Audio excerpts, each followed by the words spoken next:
Good afternoon, ladies and gentlemen. Welcome along the final day of the European Tour in Graz. How are we all on this fine morning, afternoon, wherever you are in the world? It's Cup Collection Day, which we all love. Marco is in, Salesman. John, how are we doing? Bags is in as well. Nice. Just getting my screens and all that set up ready.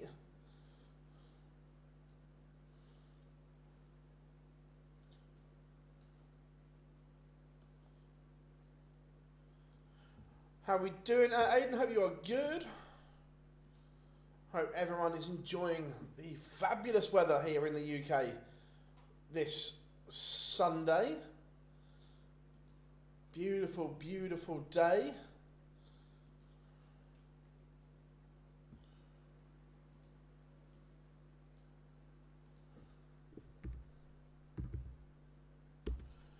What is everyone up to? The sun is out, the birds are singing, and we are going to have a fabulous day of darting action.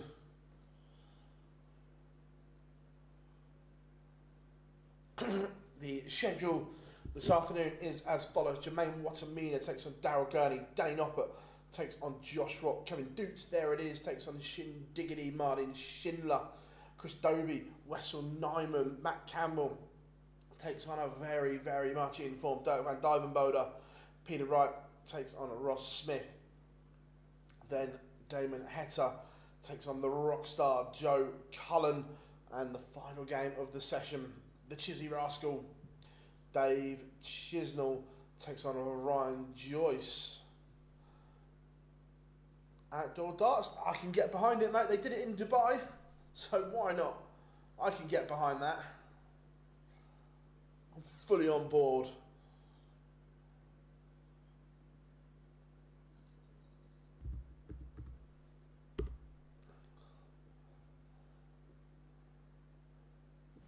How are we doing? Banana Boat, good. I hope you are good.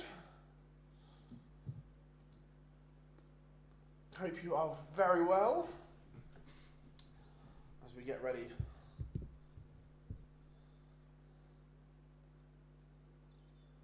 Forget the 9 dart. We want another 40 dart leg today. Yes, Huey. One of the greatest legs of all time yesterday. How are we doing? Dylan, I hope you are good.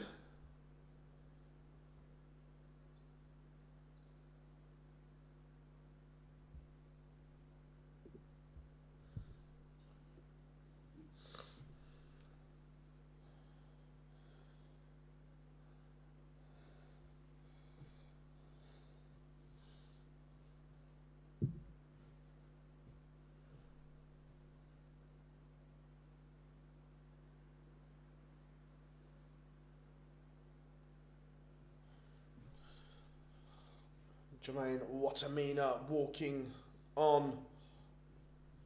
I forgot he's got one of those horrific walk-ons, hasn't he? You know,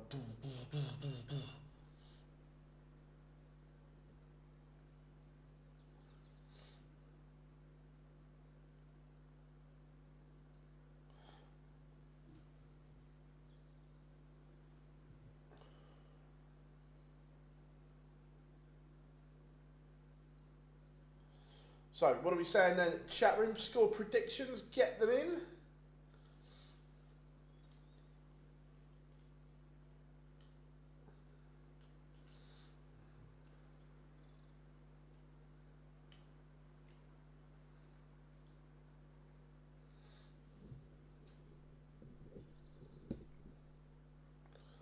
How are we doing? Fred, good to have you in, buddy. 6-3 Wattimena. Daryl Gurney has been a jack of all trades so far. We've seen some good, the bad and the ugly from Daryl Gurney. Which version will turn up today? We are about to find out.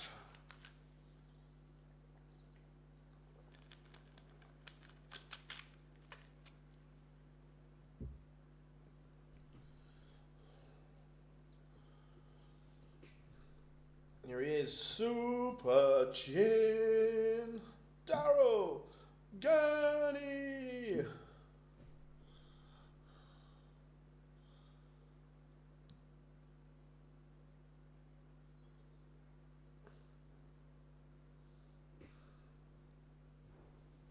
I like that from Super Chin, an old-fashioned traditional walk-on where he just goes down, all the way down, just... Oh, and then... I'm going to get the bit of Sweet Caroline.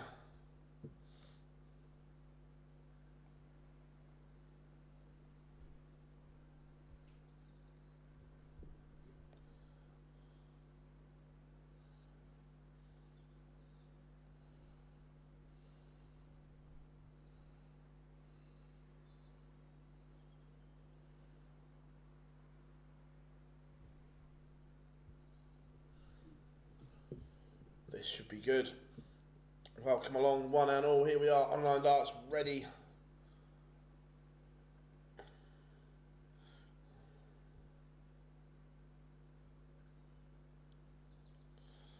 To keep you guys entertained.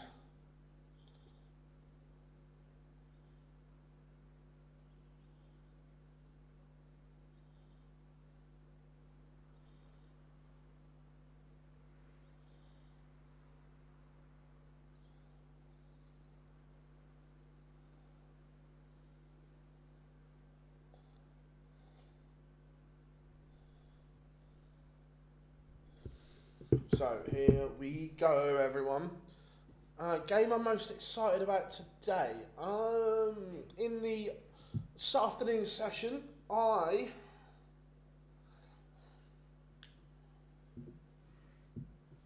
like if Matt Campbell plays like he did yesterday.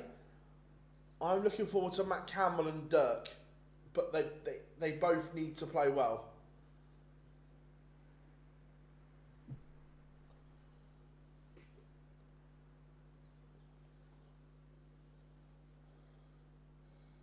But we are underway. And Gurney. Remember, he is a two-time major champion, Daryl Gurney. Does have pedigree. I want to see Peter Wright win today. I think a lot of fans would like to see Peter Wright win today. But from what we've seen of his game in this tournament, I'm not sure Peter Wright fans are going to be seeing that consistency has been the issue. We've still seen a brilliant game from him, but then struggled to then back that up has been his issue.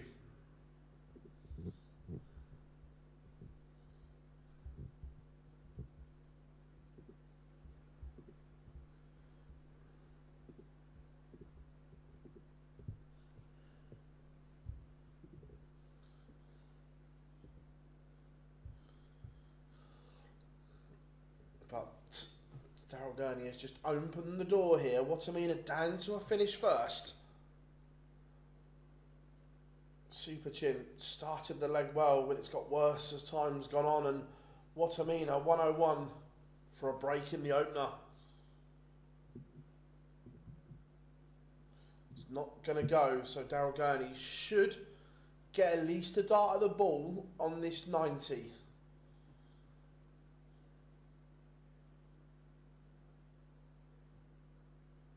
Gets a dart double five, and Super Chin does hold. Wattimena missed his opportunity, and Super Chin says thank you very much.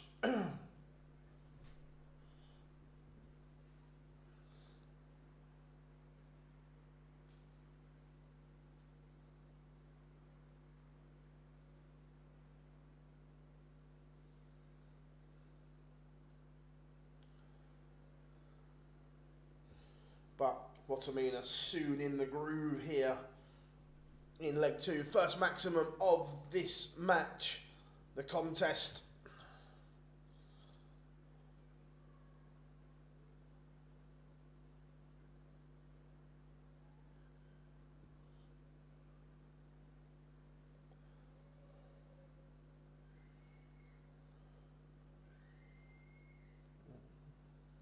we be quiet out there, please? I'll have to shut the window otherwise. Both down to 1-2-1. This game is warming up nicely. Wattimena is not going to take it out, so Gurney will get a break opportunity here. Treble 17 needed. And he can't hit either. So Wattimena comes back for 64. Dart at tops. And he's missed. So Gurney, another chance here.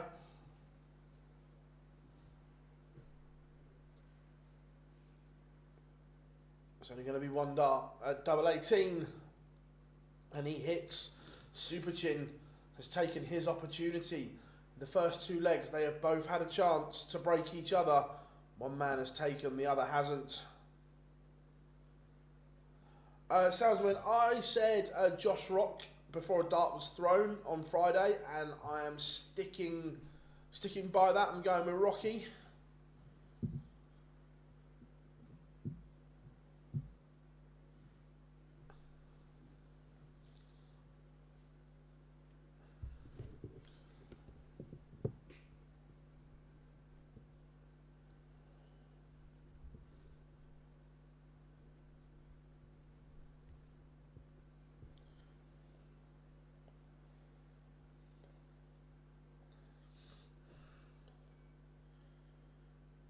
If Peter Wright could find some consistency, he could go all the way to the final, but just not happening for him. Yeah, consistency has been his biggest nemesis at the moment. We've seen those eye-catching averages have still been there, but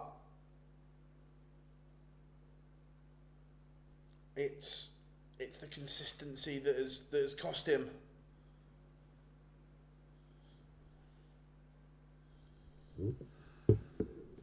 Yeah, look, Rocky, I think Dirk's been sensational so far.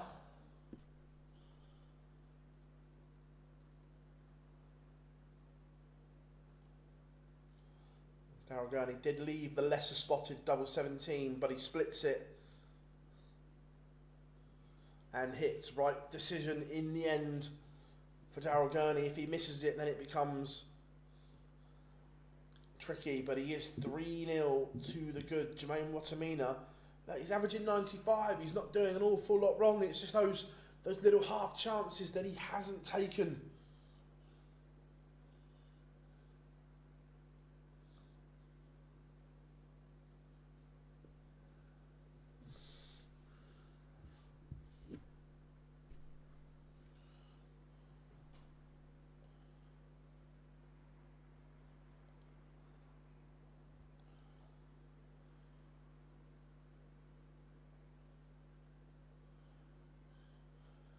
Phil, you're such a knob. How can you say Rocky Dirk is going to smoke him today? He may well do. But I said Rock on Friday before a dart was thrown, and I'm not changing my mind on that one. Stick to your guns. And again, Daryl Gurney is asking questions of Wattimena here. Well-timed max there from Wattimena, and boy did he need that, because Gurney was breathing down his neck. Afternoon, Daniel. And Gurney is going to set this up. So Wattimena, he's got 2 darts at double 18. This has to go. It has to. And it does. That is huge from Jermaine Wattimena. Daryl Gurney was sat ready to pounce. 4-0 would have been unassailable in my opinion.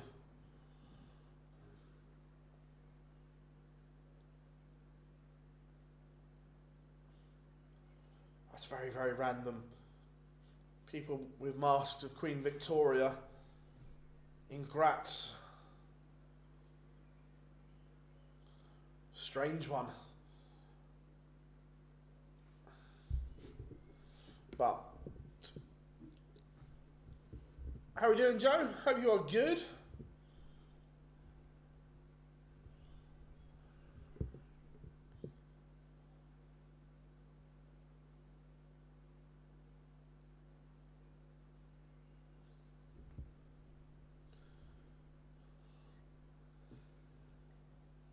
Gurney would like, I say he'd like another treble, but he certainly wouldn't want a single 5.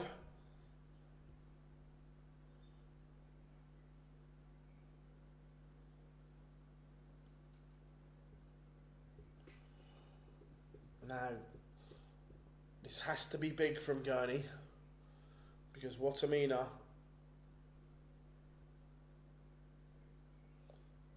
is just asking questions, but it is big enough to Gurney to get him to a finish. So, what is everyone up to today? Let me know.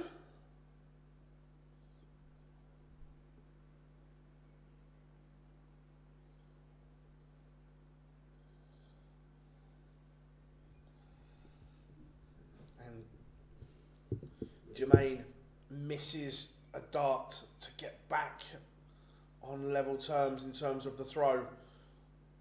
It was a break back opportunity, but now Gurney says, unlucky pal, you missed your chance. 4-1 to Super Chin.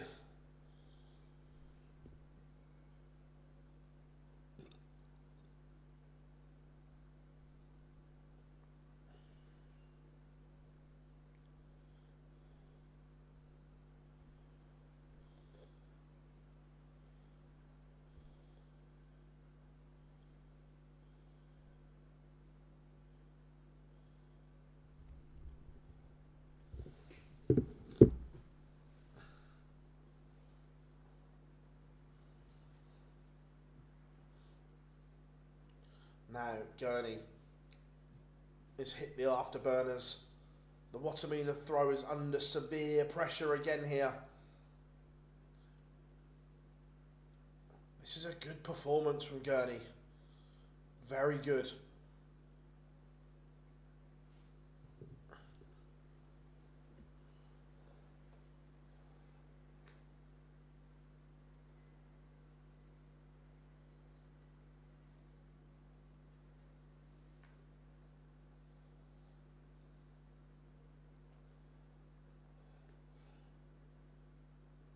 Gurney to break. Double 10. And he hits it. Fabulous finish from Super Chin. It is 5-1. And now Jermaine Wattimena has absolutely nowhere to go. Do I watch Britain's Got Talent? Nope. How are we doing? 95. An unbelievable fight. The lane looked incredible last night as well.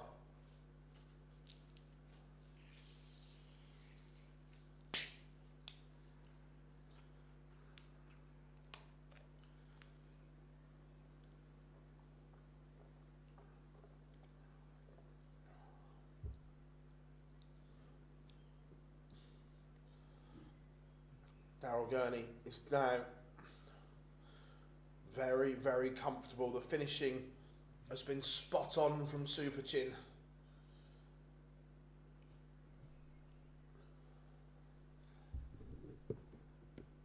Now he's just 204 points away from victory. Can he get the job done?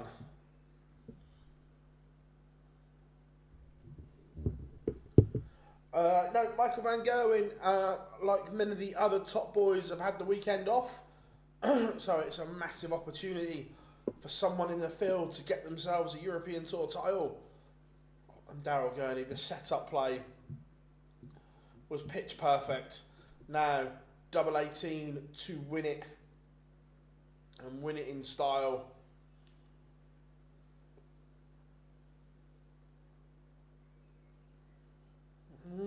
The finishing line fever. The finishing from Gurney has been immaculate all game, and now 3 match starts have come and gone. But Wattimena is not going to take it out either. Afternoon, 80. I am very good. Cheers, buddy. Hope you are well. Gurney surely. Oh, he splits. He made.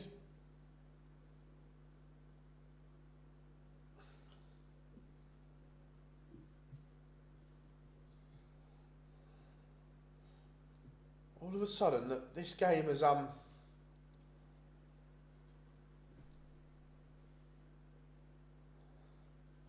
taken a turn for the worst. It's been the finishing's been immaculate up until this leg, and now madhouse for Daryl Gurney to win it. And he does pin double one. Oh, he didn't split it. It was just an awful dart at double nine. It clipped the flight and went down, but Daryl Gurney is through,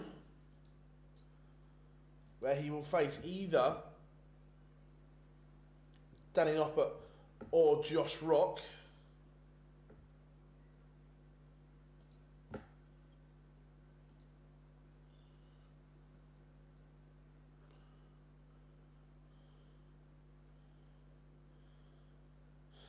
Absolutely hungover. Watch my mate Jensen Walker win mode. Nice. I did that. I saw Jensen won it, but I didn't see anything of it. But congratulations to him.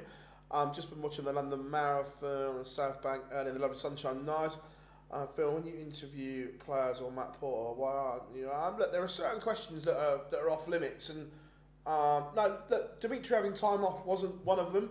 I didn't think that was relevant. Dimitri has got his own stuff going on, and if he wants it in the public domain, he'll put it there. That's a private thing for him. That's why that wasn't asked.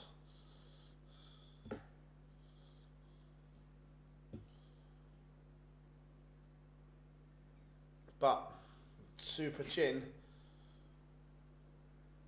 is there. Wish Daryl Gurney was more... you think Daryl Gurney was once top 4 in the world? I know that seems a long time ago now, but he did get there.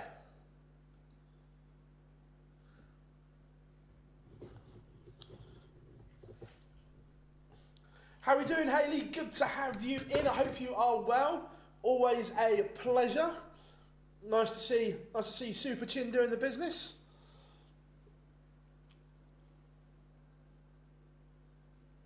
Daryl Gurney safely through, and he will face either Danny Noppert or Josh Rock.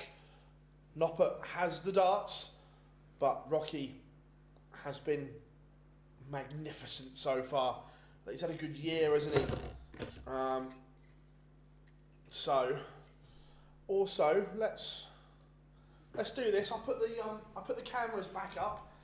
So let's have a little chat while we chuck.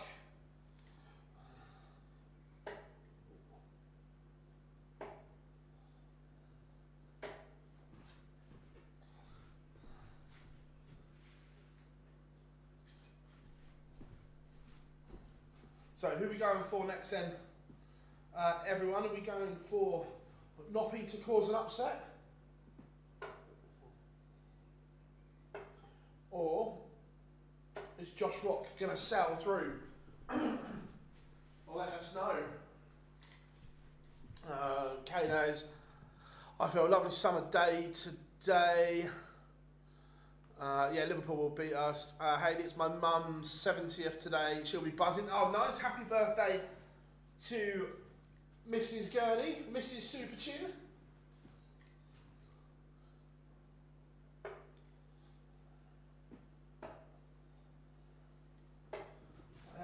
They're coming out of the hand funny today.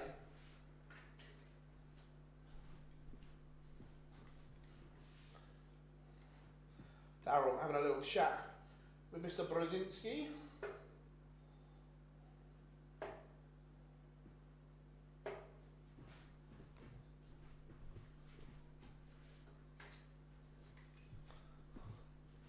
Always a pleasure, Hayley. Be good to see you at one of the events again soon.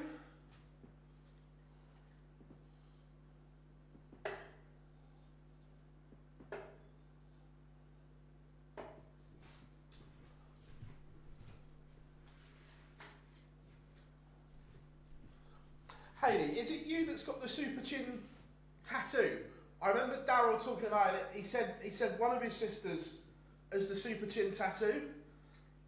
Josh Rock 6'1". Yeah. How often do you practice? No, not nowhere near. I just normally when I'm in here.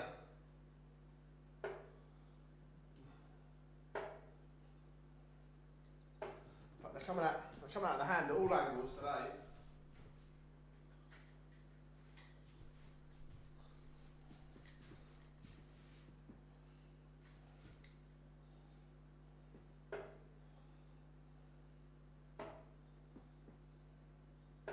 That's better.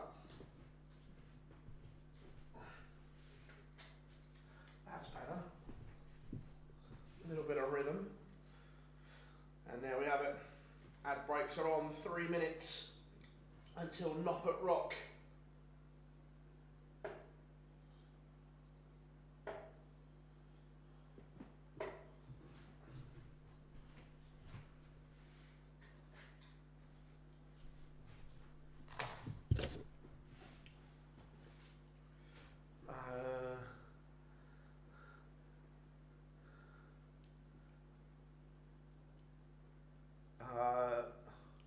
Definitely not me.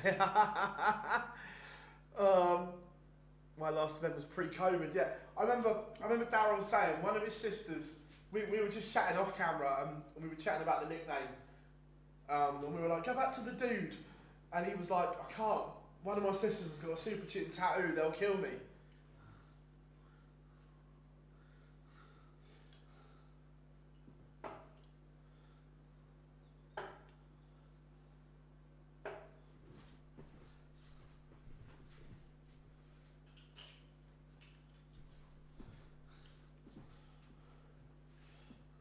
Yeah, we were saying you should go back to the dude.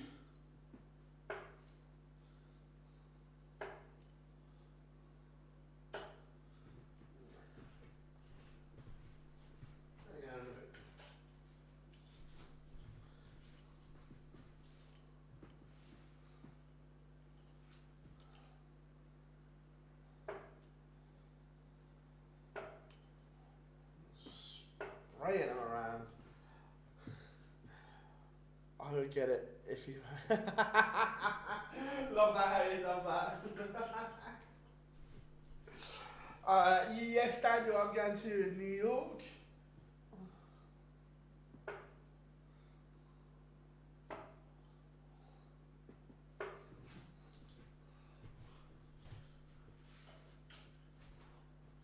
What have we got? We've got about 1 minute and 20 seconds, everyone, until pictures return. So, I will.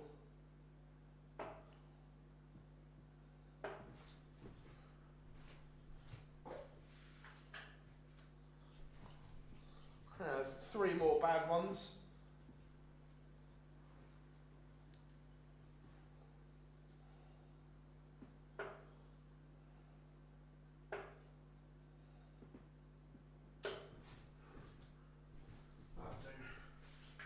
That will do. So, need to go like that, fade us back across to the other picture. So, the freeze against Rocky coming in about 20 seconds.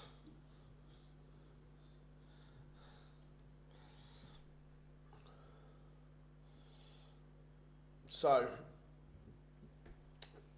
I've no idea, but they just booked.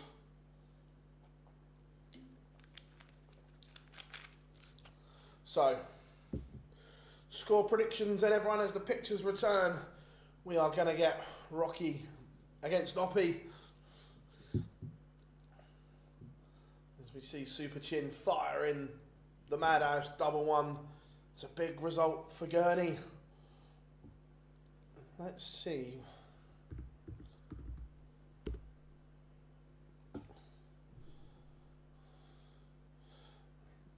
The race for the World Championships.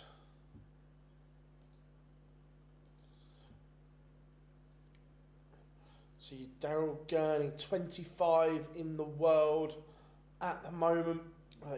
He's better than that. Consistency being the issue. We look at there, the first front 9 average of 112.86. That is world class from Gurney.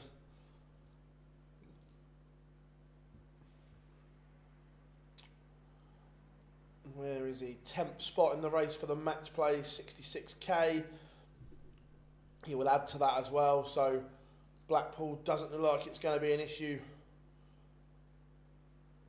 for Chin. And Mr. Brzezinski.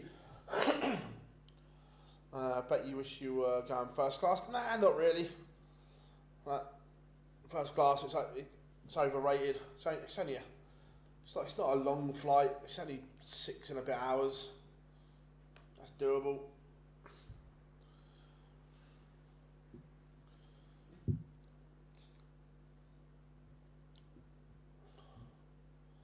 So here comes Josh Rock. He walks first. Bit of welcome to the party.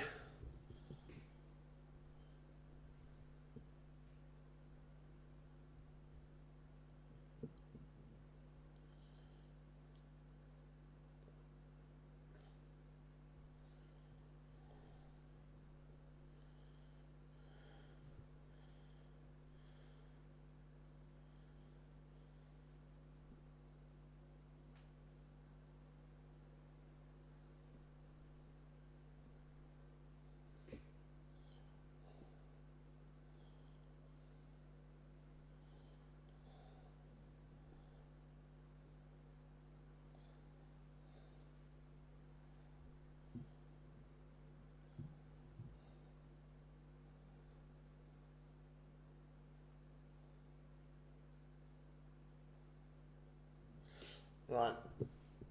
Come on, Rock. I like the Rock intro.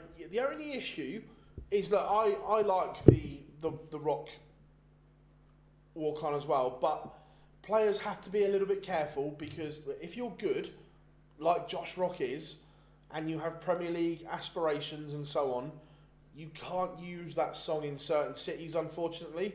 So, although it's good, it just goes against the branding a little bit. Yeah, I always sleep on the plane. Do you think Kevin Doets has a chance today? Look, if he can find a bit of consistency, the last couple of tournaments, Doets has been a little bit erratic, unfortunately. Look, when he's on, superb, but not been on enough for me. Afternoon, Phil. I was up till 12:30 last night watching El Clasico. Yeah, I was watching the boxing, so I didn't see any of it. I saw the result. Not a Barca boy, me.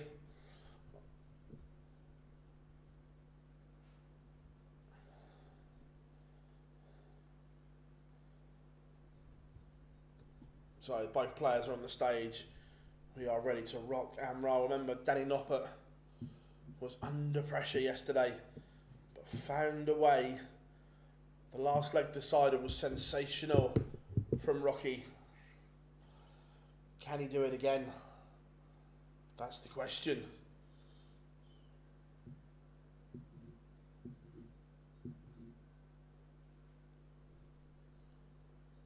Man United to win.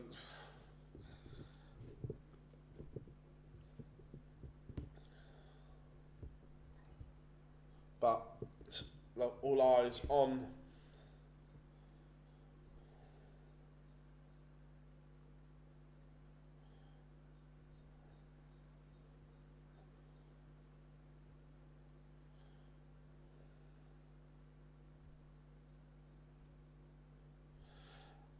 to be fair, I didn't really like the game. It was tense and everybody was nervous. Fair enough.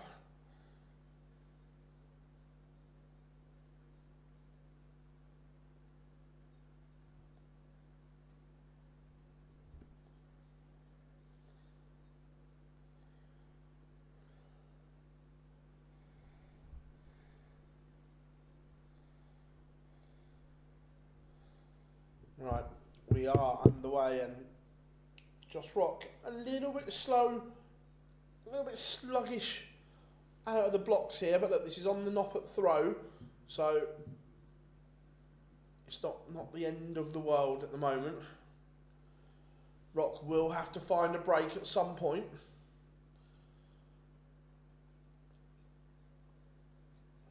But that sluggish start lasted 6 darts. Rocky piles in a maximum, and now he has the Noppert throw under pressure. after a couple of slap visits from Noppert.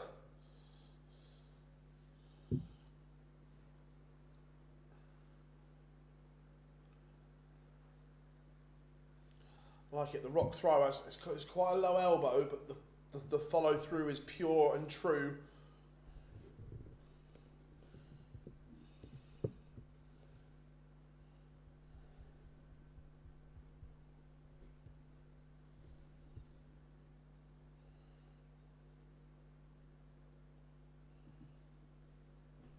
And he's going to get a dart at double 16 for 101, and Rocky breaks in leg one clinical.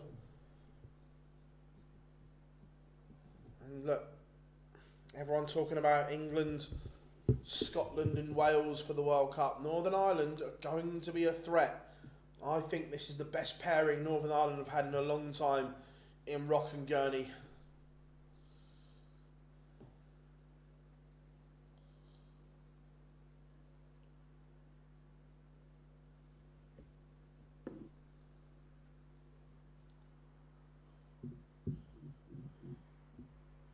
Yeah, 100% John. He was brilliant yesterday, won the Rock.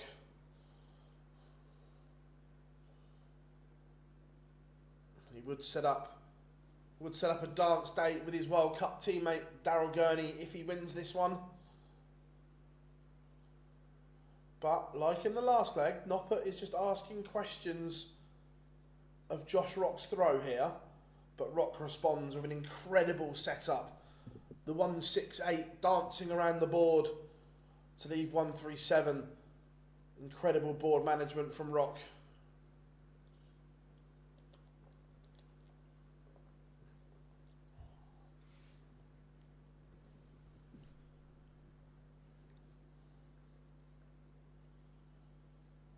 But 135 for Noppert for a level game. Treble 20 needed. Would leave the ball if he hits.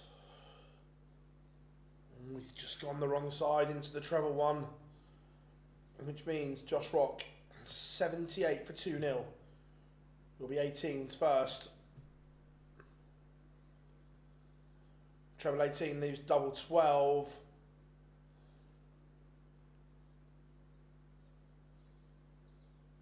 Missed, so Noppert chance to break back here. 18 for ball.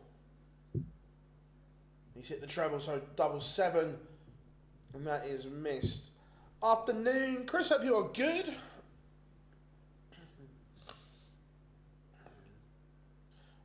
And Rock is in front, 2-0. Noppy had a couple of chances there.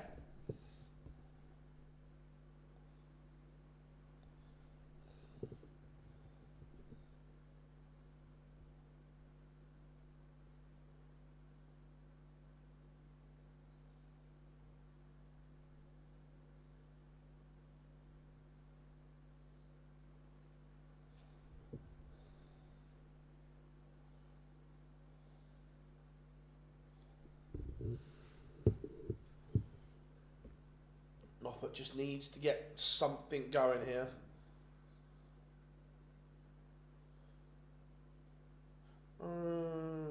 Yeah, look, it was a great fight. I don't think he won it.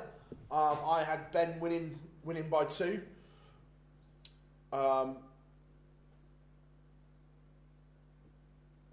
But it's going to take something to beat it for Fight of the Year, that's for sure.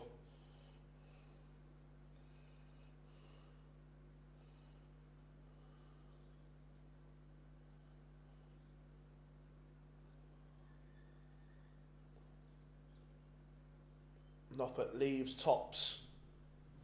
Should have one back here. 3 clear darts in hand. Noppert needs this.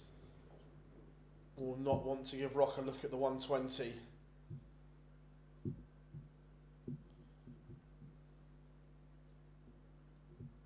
Noppert has given Rock the chance for a double break, and he's going to get a dart at tops. This is huge.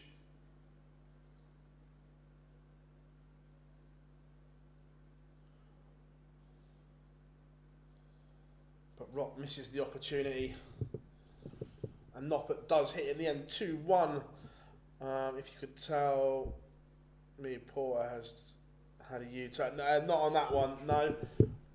But last night, forget the result of the fight, there was a lot, when you unpick the story, Conor Benn's stock has risen incredibly because no one thought he would go the distance with Eubank. And two, it also proves to a lot of people that Eubank is never going to win a world title at super or middleweight or super middleweight because he couldn't get a welterweight out. So he just hasn't got the power to beat the champions. I don't think we'll see the rematch either. Although the rematch clause is there.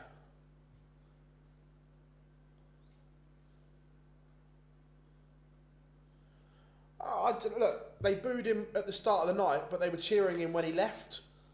So, look, he swung the public vote last night because of the fight. But also, that's why Eddie is so good at his job, because he spins the narrative so well. He gets people thinking.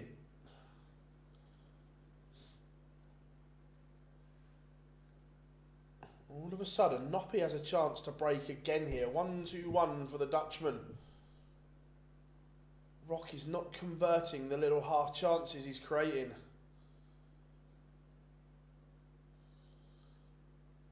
But Noppy doesn't take it, so Rock, looking at a ton, is going to get another two at tops. The target he missed in the last leg, and he's missed it again. And double 10 does not come to his rescue. Rocky missing doubles here. Is Danny Noppert just going to pop the target off? And he is. 2-2, Noppert back in this.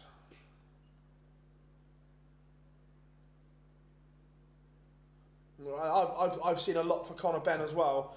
The funniest one that I've seen though is Anthony Fowler looking an absolute knob. Where Conor Benn got booed at the start of the night, which he did. He tweeted, glad to see everyone in the stadium isn't getting behind someone that uses drugs, shouldn't be in the sport ECT. And then someone went and found an old tweet of his cheering Tyson Fury, which was hilarious.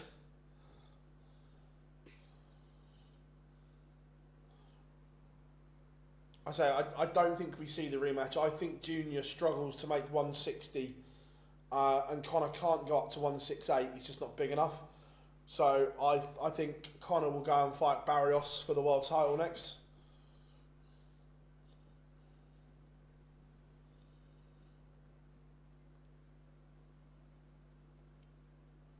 Noppert leaves 129 for 3 legs on the spin.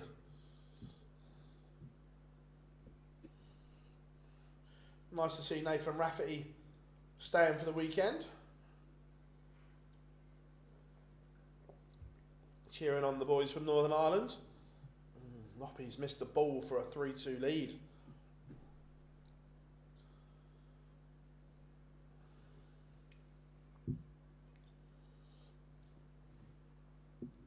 Josh Rock, he's still averaging 97 here, but it's just not... It's the missed doubles here that are costing him. He's had chances and not taken them. And Danny Noppert now leads. Tungsten turnaround, 3 legs on the spin for the freeze. Well, Conor has as much chance of winning a world title as I disagree. Out of the welterweight champions, Barrios is beatable. The others, he can't beat Boots 100%, but Barrios is beatable for him. He can win. He can beat Barrios 100%. He doesn't beat the other champions, I agree. But out of the 4 big champions at welterweight, Barrios is beatable.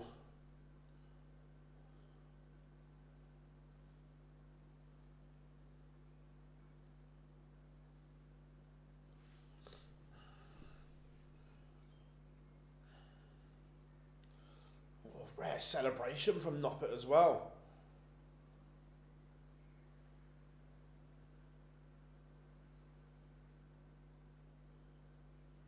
Luke Littler's not playing this tournament.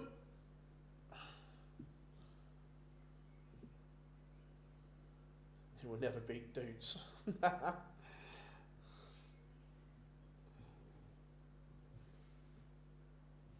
again, Rock's scoring has been incredible. But his doubling just letting him down here.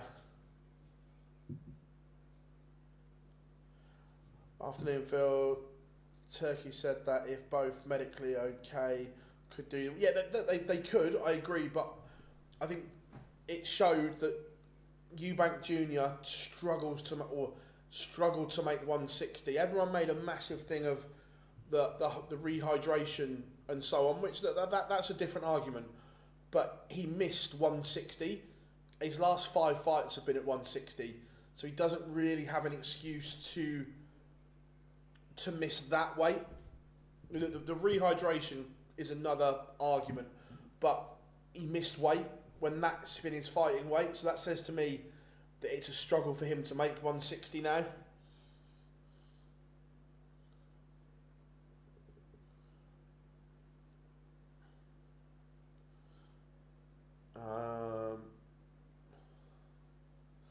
Yeah, and look, I'm not saying this is a badge of honour or anything, but Connor wasn't the one that had to go to hospital for checks. It was Eubank.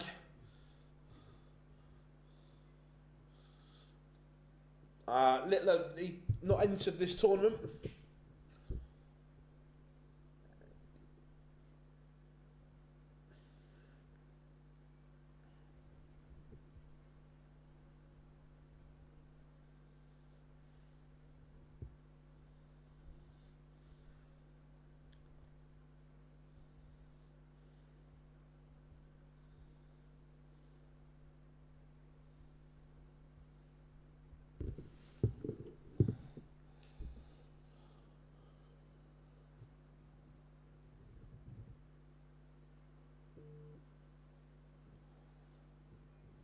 Noppert is going to get a dart at tops to lead once more, which he does. Noppert's finishing, coming to the foil once more.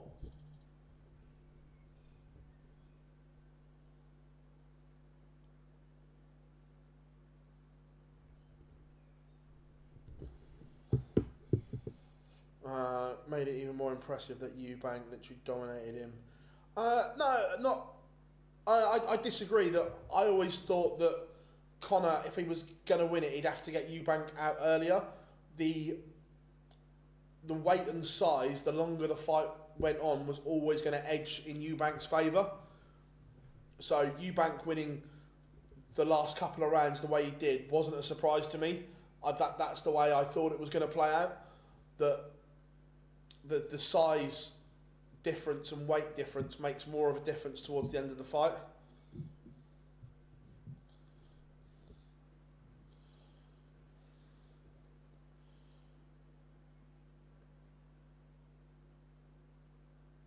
Again, Noppy is just making life difficult for Rock here. My favourite boxer of all time. Two favourites. I really look. I know he's a knob, but Floyd Mayweather was incredible. I also love Andre Ward, and I know everyone will go Ali and whatever, but I'm talking boxers of my era that I've only ever seen videos of Ali, Sugar Ray Leonard, or Sugar Ray Robinson, and Roberto Duran, and so on, before my time. So my three would be Mayweather, Ward, and Naz.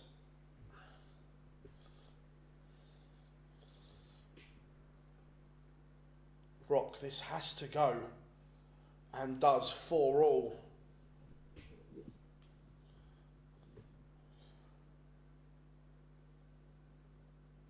It's an interesting first pick there, Chris, considering the reasons you dislike Conor Benn.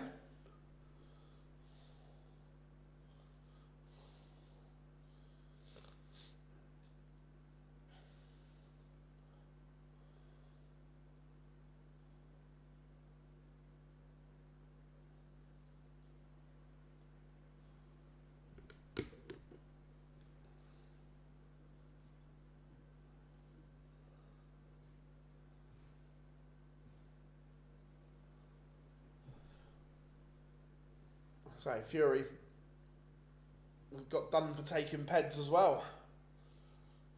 Noppert. How much will Josh Rock look back on those missed darts double early on? Thoughts on YouTube boxing? Absolutely hate it, John. Can't stand it.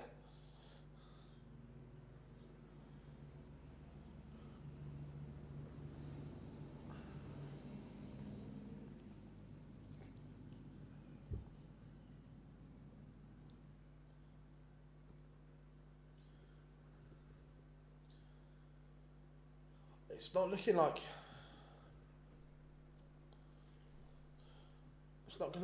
it. I agree what Fury did regarding his weight and the way he did it is inspirational, but he still, like a lot of people are slating Conor, Fury still failed 4 peds.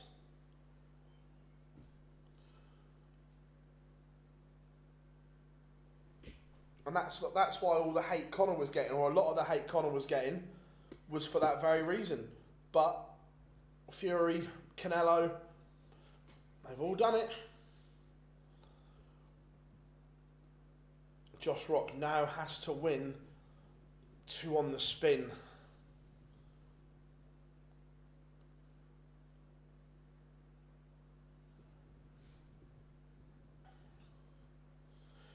Difference is Ben and Hearn didn't legally try and force. No, I don't know. Fury's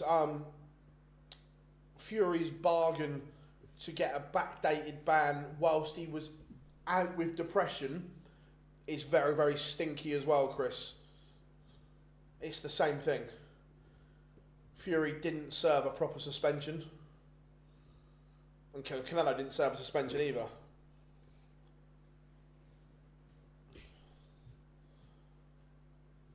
$116, Josh Rock to send us to a decider.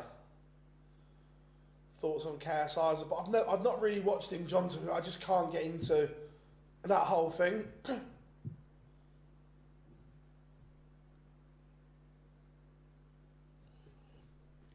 it is 5-5. We are going the distance. Noppy has the darts.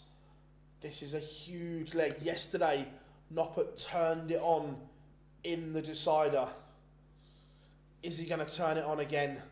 Or is Josh Rock going to have his moment? He is going to have to find that burst of scoring genius here.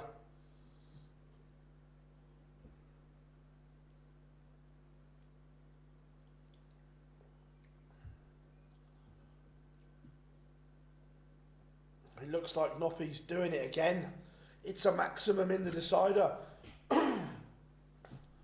Goes back to those missed darts that Josh Rock had for 3-1. Didn't take them. And from there, he has been up against it.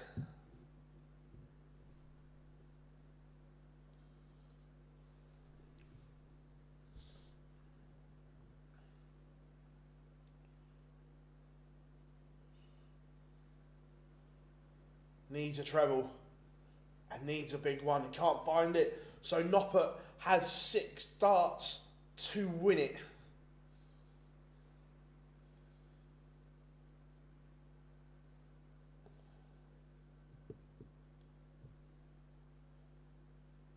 That's a huge last dart for Noppert. Gets him down to a potential 2 darter. Josh Rock, this has to be big. And it's huge. He has asked the question at the right time.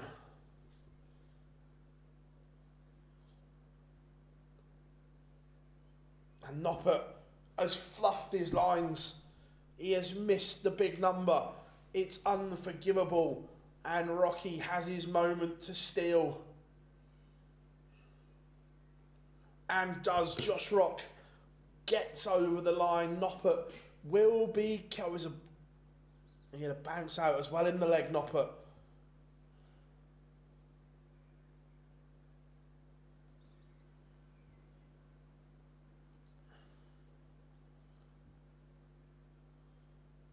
The setup play was exquisite from Josh Rock.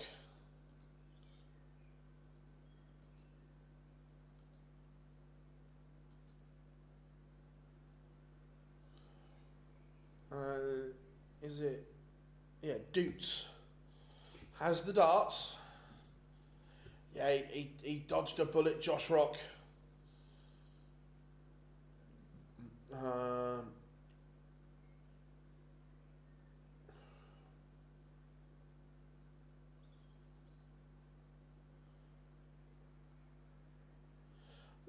Some of that I'll give you, Chris. The ring I'll give you, but the gloves have to be okay by the British Boxing Board of Control. That's a standard thing. So the gloves isn't a thing. If he didn't like the fine side of it, why sign the contract? Because the contracts were done by Turkey. Turkey Al Sheikh did the deals with each individual party. The rehydration clause, I know some people don't like it, but I think it's the IBF or IBO, the red belt. They have that in every one of their fights, that you can't rehydrate to over £10 from weigh-in. So that's for every world title fight with them. That's a standard clause. Also, Canelo, Mayweather always did that in all their fights, that people can't rehydrate. When Canelo fought Golovkin and so on, he wasn't allowed to rehydrate past a certain thing. People might not like it. 100k, but again, that 100k fine, Chris, isn't Matchroom. That's the Boxing Board of Control's fine. That's the same as the DRA fining Gerwin Price 25 grand. That's not Matchroom. That's the Board of Control.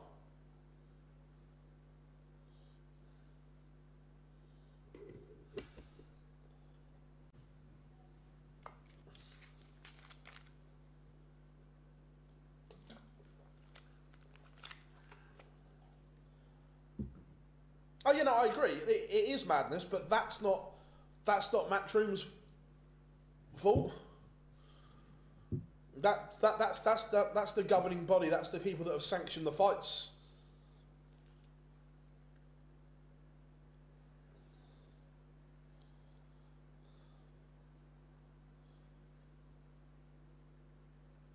Don't get me wrong. The British Boxing Board are awful, and that's why a lot more fighters have licenses overseas.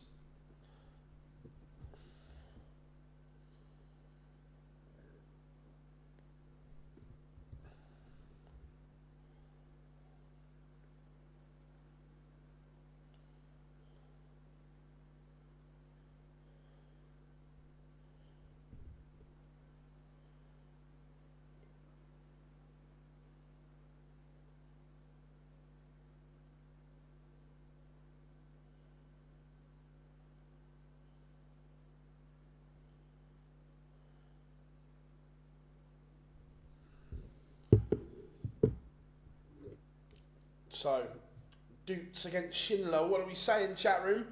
Who are you favouring for this one? A bit of Doets, there it is, or Shindiggity. We like the way you're working.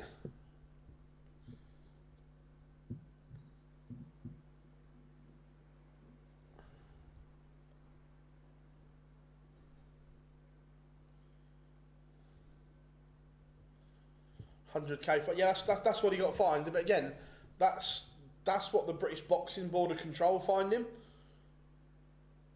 Do I agree with it? No, but that's the governing body, and that's what they fined him.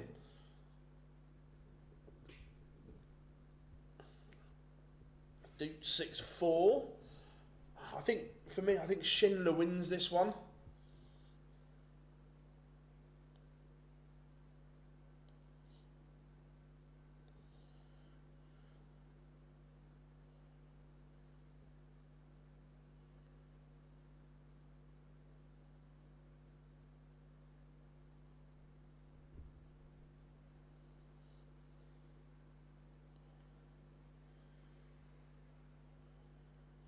So pictures are back. We are ready.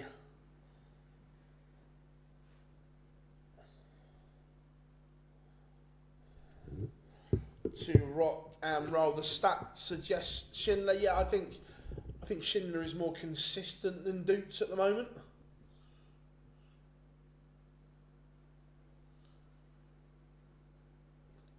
Again, Josh Rock, front nine average of 108 compared to Noppert's 98. It was a couple of darts here and there that Rock missed that let Noppy back into it.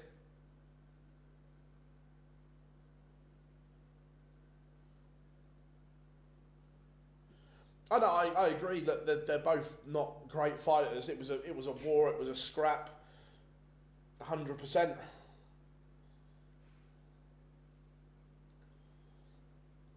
See, if I'm Connor, he will take the rematch, but I'd go and fight Barrios instead, because I actually think, in terms of a world title, he can beat Barrios at 147. He doesn't beat the other champions like Boots Ennis and things like that, but Barrios is beatable. So I'd go and win a world title.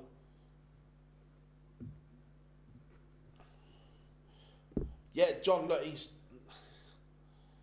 got a little bit lucky, survived, but he's still in the hat and he's in the quarterfinals now.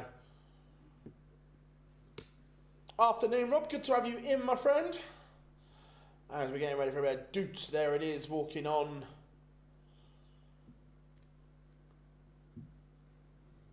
Bit of Hawkeye.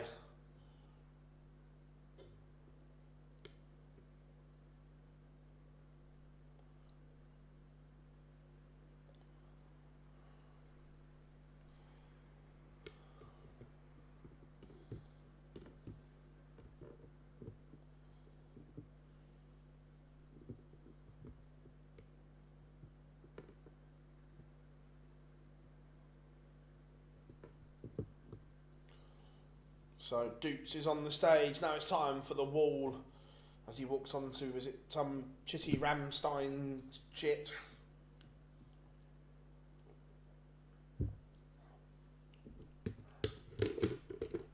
Game number 3 of 8 this afternoon. Yeah, I fancy Schindler.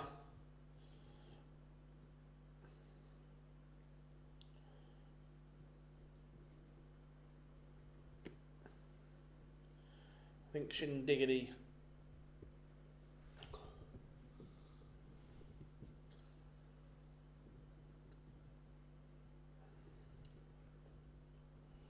But Schindler walking on. I think God Semedo is playing. Just checking my fantasy team. You know, we're all in trouble when Luke Shaw starts a game for Man United.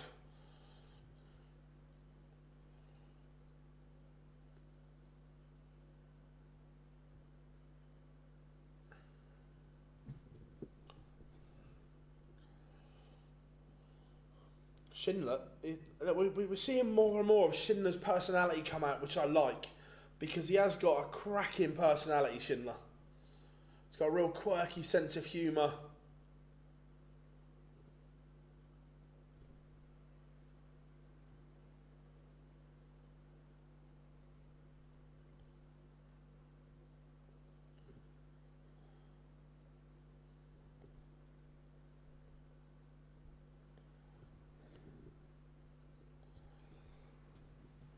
Mr. Bevan's on stage. Doets says he will consider playing for Sweden in the future because he wants to play in the World Cup. Yeah, and I get it, but if in 4 years, if the Swedish team is Jeffrey de Graaf and Kevin Doets, it doesn't really sit well with me. I'd much rather see Andreas Harrison and Anton Östlund or Victor Tingström.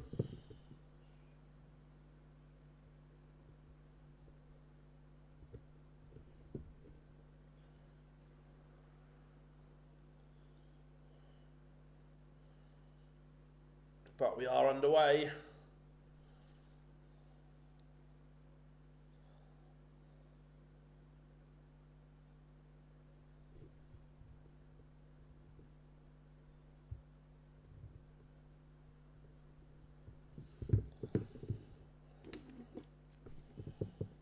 But Kevin Doets has the darts here. Schindler just trying to create a bit of early pressure. Another treble would do that. He's slightly in front here, but is it enough for a chance yet? I don't know. If this is trebleless, then it may be.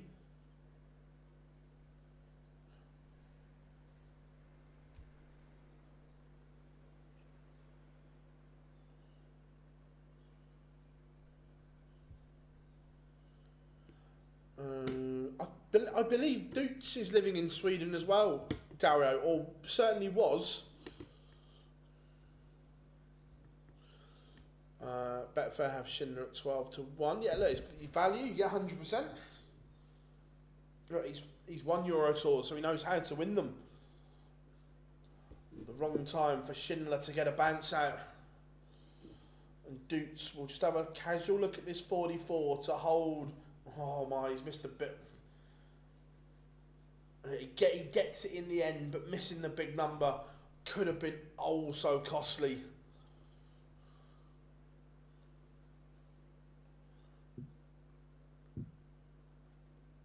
Could have been oh so costly.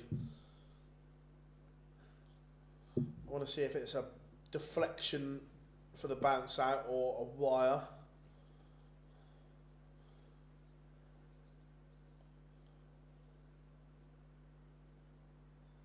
Oh no, he missed the board. He was trying to go double-double. My fault. Remember, everyone, if you are new here, welcome to Online Darts, your ultimate destination for everything darts content-wise, whether it's watch-alongs like this for the Pro Tour, European Tour, covering every major tournament, reaction, Fallout Bar as well. Thank you very much. So if you could give us a like and a subscribe, we'd massively appreciate it. We're trying to get to that 43k mark by the end of the weekend. We are 55 people away. So it would be much appreciated for me and the team if you could just tap that little subscribe button. And Doets is asking questions here on the Schindler throw. Josh Rock scraped through a last leg decider against Danny Noppert. Schindler needs a treble and can't find one, so Doets should get at least one dart to break. 17 and tops. Tops for 2-0. Opportunity goes begging. So Schindler is going to get 2 at tops to level us up at 1-1, and that's exactly what he does.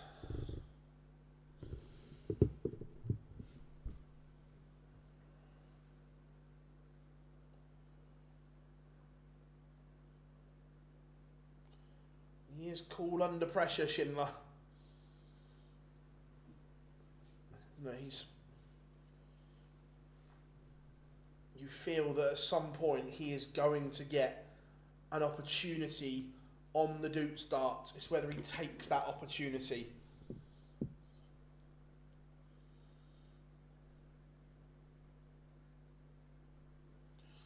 I like that. Nice celebration from the wall. Now, a 140 or better here, and this turns into a chance. Another treble, and it's a chance. He's on the big fish, but Kevin Doets can leave something a lot lower, and he's going to.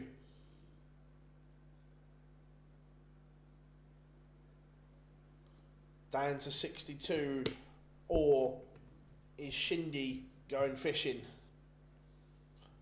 It's on another. Second treble not there. So Doets 62 to continue this pattern of play and holds of throw. Double 16 for Doets.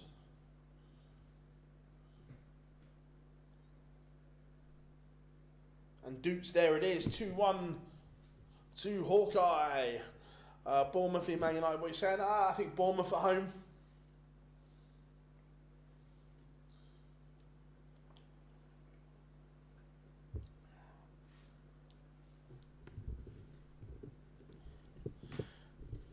Doets' finishing has been good today. As the Paul Nicholson flights once said, cool under pressure.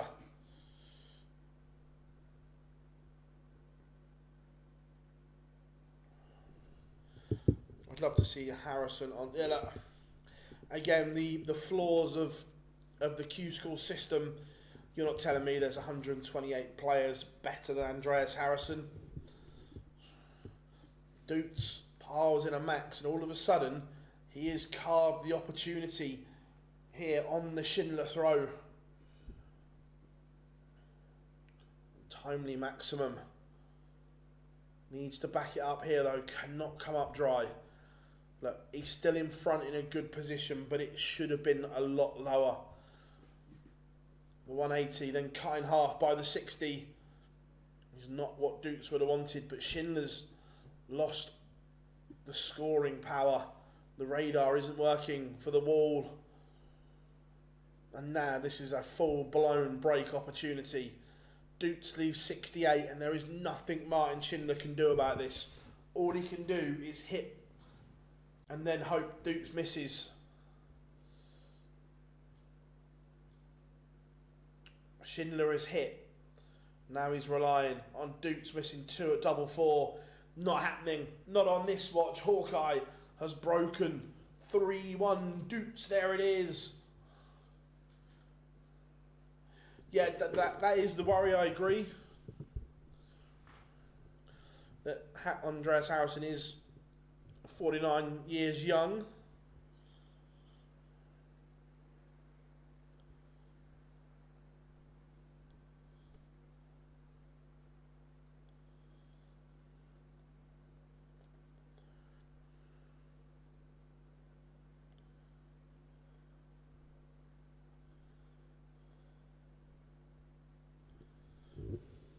So,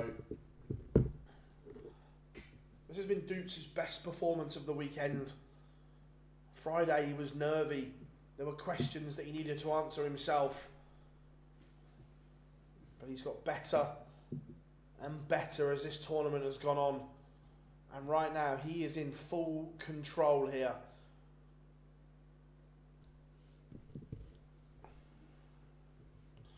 Yeah, look, that's what winning does, isn't it? Look, Friday, he looked a shadow of this player.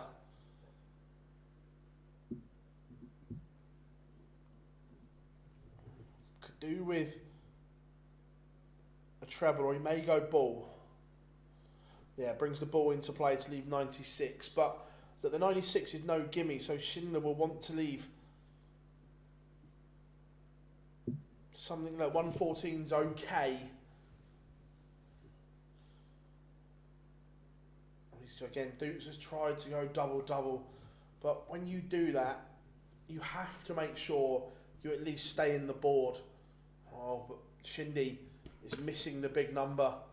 So Doets will return 18 and tops for 4-1 and a 3-leg cushion for Hawkeye.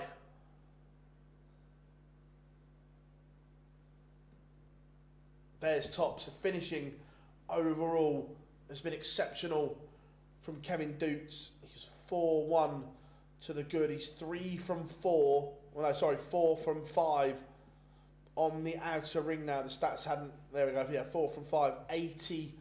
80%. That is world class from Kevin Doets.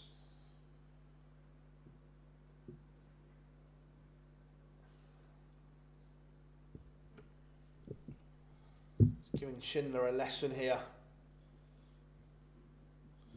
Schindler is going to have to dig deep and find something, and he's found a max in this leg.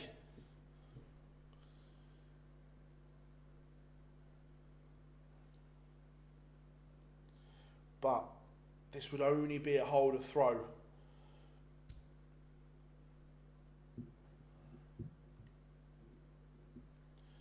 What has Schindler got in the tank?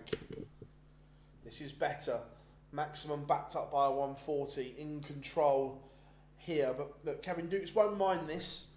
Look, this doesn't damage Doets because it's on the Schindler throw. This would only hurt if this was on the Doets throw. But Schindler's going to have to find this on Hawkeye's darts. Doets has got himself into a position where he's forcing Martin Schindler to play well every leg now. No legs off. How we doing? Dave, good to have you in, my friend. That's tidy from Schindler. Cuts the gap to 2. But now he needs to replicate what he's just done on the Doets darts, which is easier said than done.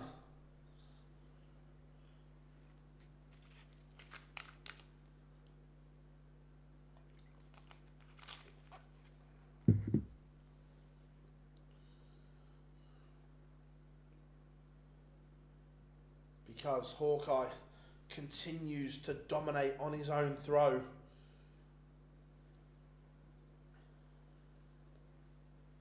At the moment, tons are not enough for Schindler.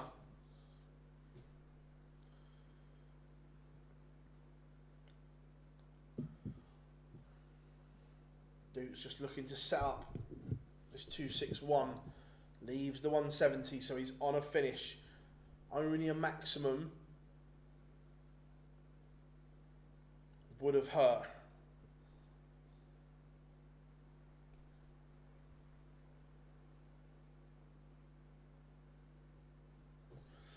Doets leaves double 18. Nothing Schindler can do about it. And in one dart, in one swipe, Kevin Doets is now a leg away from the quarterfinals. 5-2, Hawkeye leads. This is brilliant, averaging 98 now.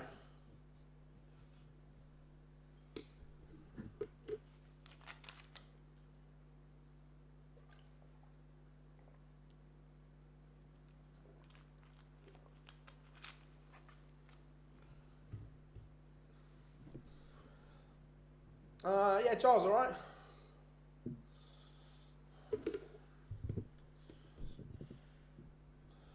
So, Martin Schindler will have to win 4 on the spin.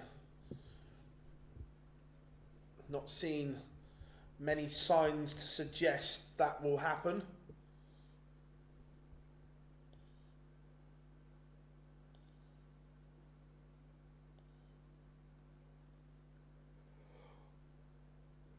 Oh, excuse me. More Lucozade. So, Shindy doesn't need... Oh, he still went for it. He went for the eye-catching 164, but does tee up double 16. But again, this is only on his throw. He hasn't replicated this on the Doets darts whatsoever.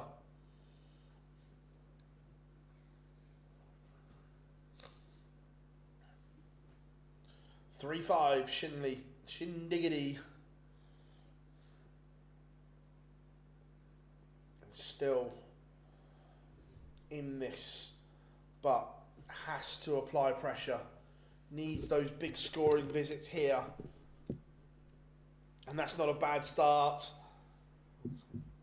180.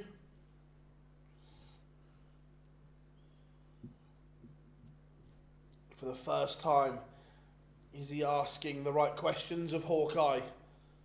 It looks as if he is.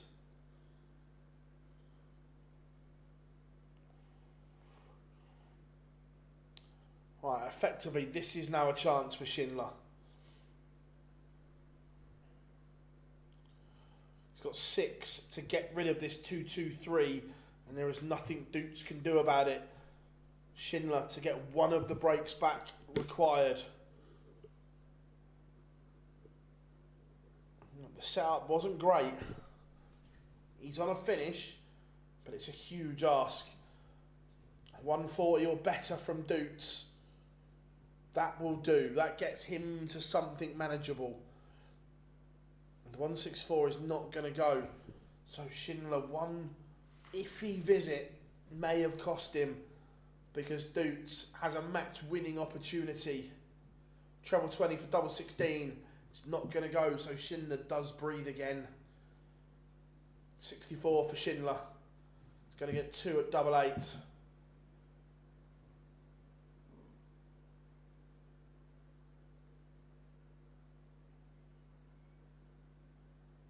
And he hits. That's a huge dart for Martin Schindler. He's back within 1.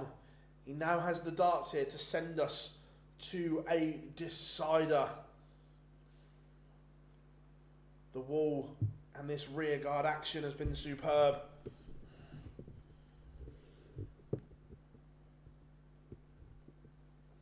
Kevin Doets did not get a match dart from the 112.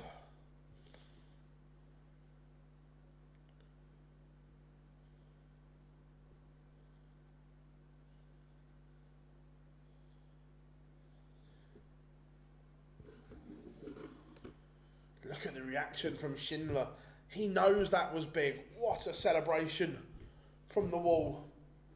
But he's going to have to find something here, because Doets is in tow. Needs another treble. Finds one. He's down to a finish.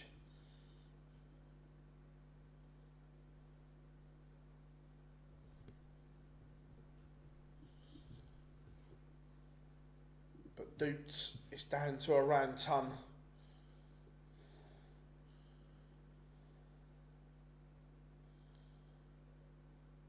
Schindler has left tops, but he may not get a go. Kevin Doets, is this your match-winning opportunity?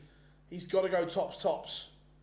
When he's not again, he's had 2 nice finishes in the last 2 legs and not got a dart at a double. Shindy to send us all the way. Shindiggity, we like the way you're working. 5-all. And remember, Kevin Doets led this 5-2. Now the pressure is on the young Dutchman. Schindler has roared back into this, showing everyone the class operator that he is. This would be some comeback. Oh, and now Schindler's favourite. I'll tell you what, he has got a serious set of bollocks on him, hasn't he, Schindler? He looked out of it. He has dug deep, and he is asking the questions. 5-2 behind.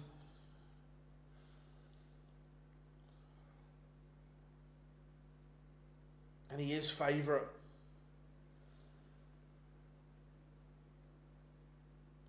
He's down to a finish.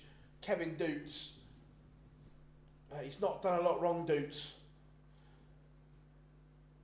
The only regret will be on that 112 and the ton. Both nice finishes. Didn't get a match start. That will eat him inside.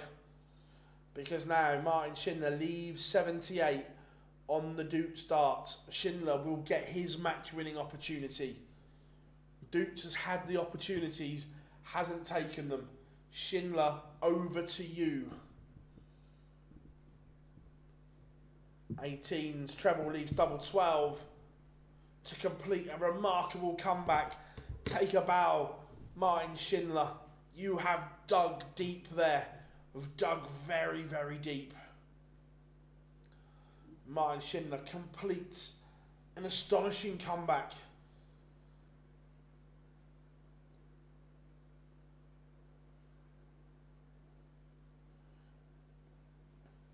He was 5-2 down, 4 legs on the spin to stun Hawkeye. That was a little bit good. Yeah, Flex 100%. Great comeback. I think we'll get a celebration from him here as well. He doesn't shy away from them. Yeah, look at it. It's a huge roar from the wall. But again, Doets there, he had the opportunities and didn't get match darts. That was the difference.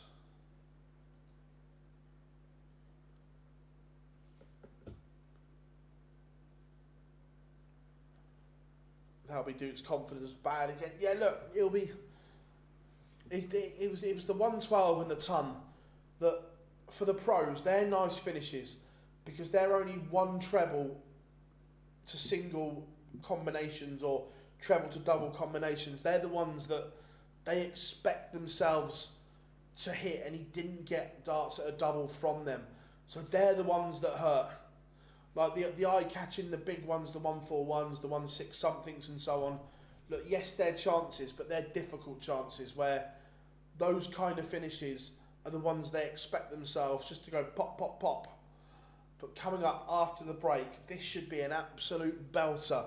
Chris Dobey against Wessel Nijman. Dobey looked back to his best yesterday, but Wessel was stunning the way he beat Mike De Decker. And Wessel has the darts in this contest. So, it's going to be one hell of a game, you feel. Dobey against Nijman. Doets, there he goes. Yeah, look. I tell you what, just looking, look, the passion on Schindler's face. He loves this.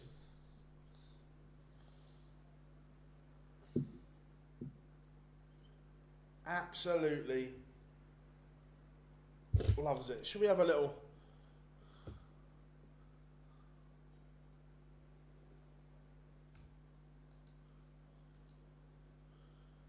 Let's have a little chuck while we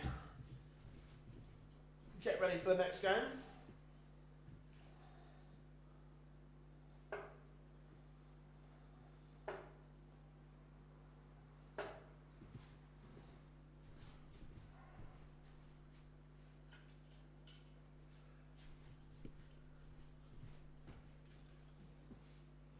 So what are we saying then, chat room?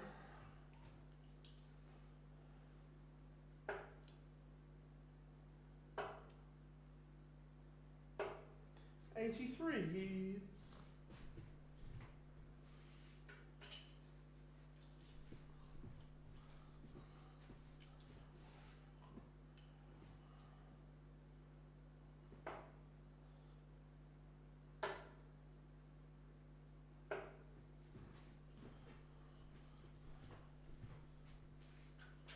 So, Dobey against Nijman. This should be... It should be good. Looking forward to it.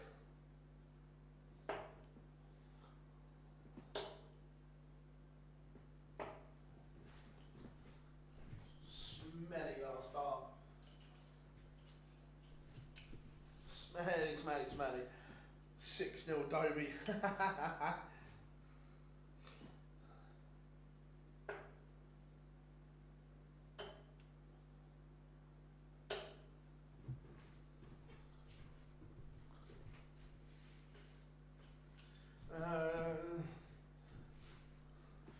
Yeah, Dobey's throw looked good yesterday. Yeah, I think it'll be close.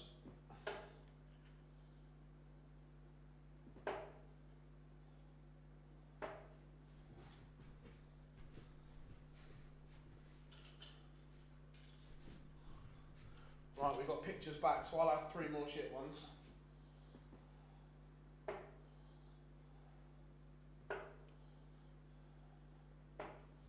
There we go.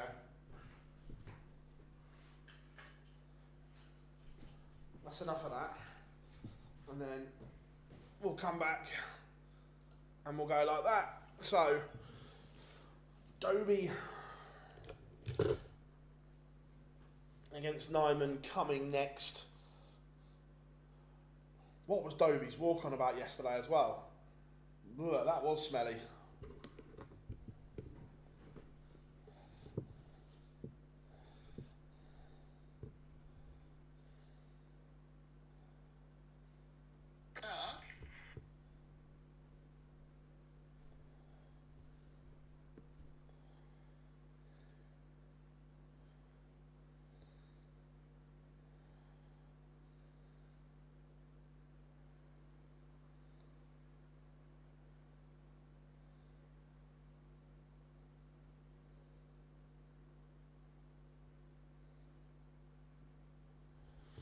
Right. It was some dodgy... I don't know what it was. It wasn't what it was meant to be.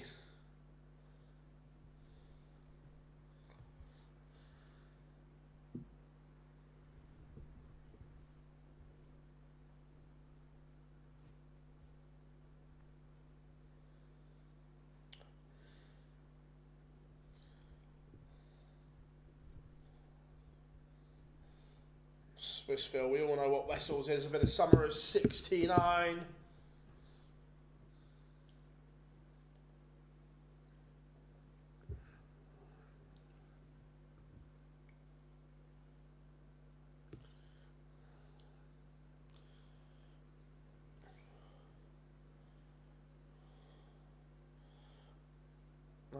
I think he did, yeah.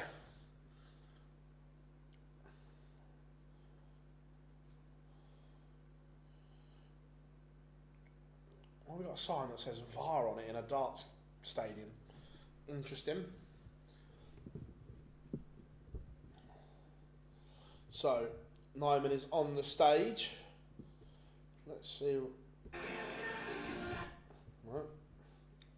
His music still playing. Yesterday it was awful.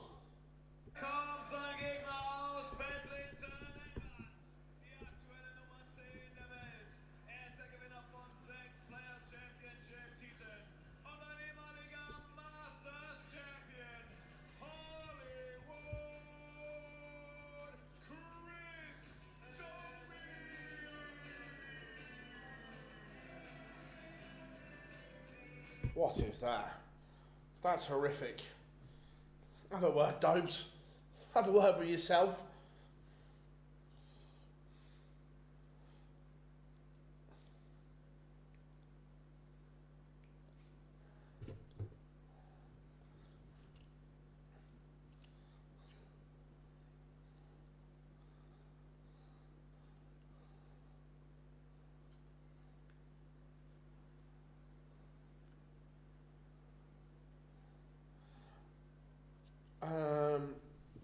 How are you doing, Brock? Hope you are good. I feel if the top 4 players from each darts manufacturer, Target, Winmore, Unicorn, Red Dragon, faced off in a tournament, which sponsor wins? It depends on how are you scoring it, Brock? And is it an open draw? And so on. Yeah, I don't dislike the concept. Just interested to see how you would score it and draw it and so on.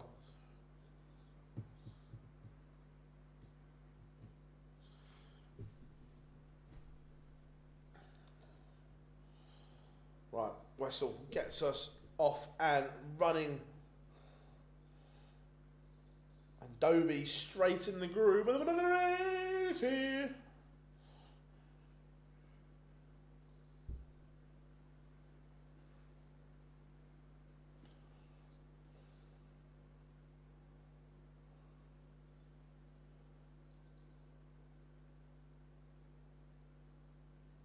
Nothing to see here.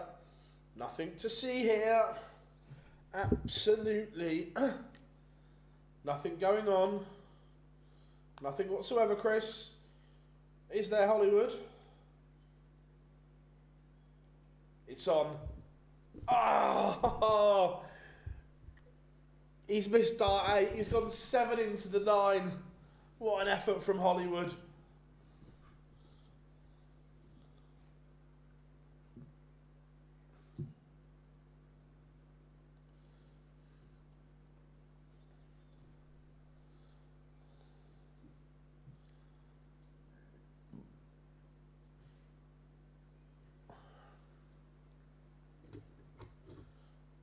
1-0. Break a throw. Spectacular.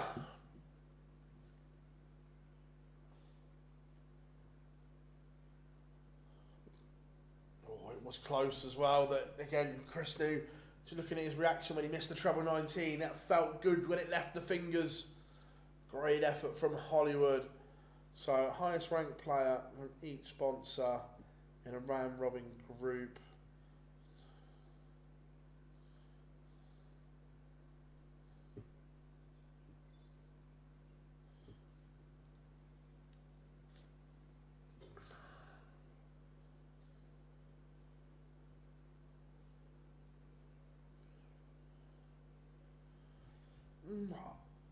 I like the thing, but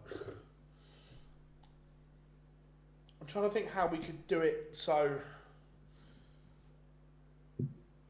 everyone plays everyone, because that would make it kind of fair. And Wessel is threatening an instant break back here. This is good.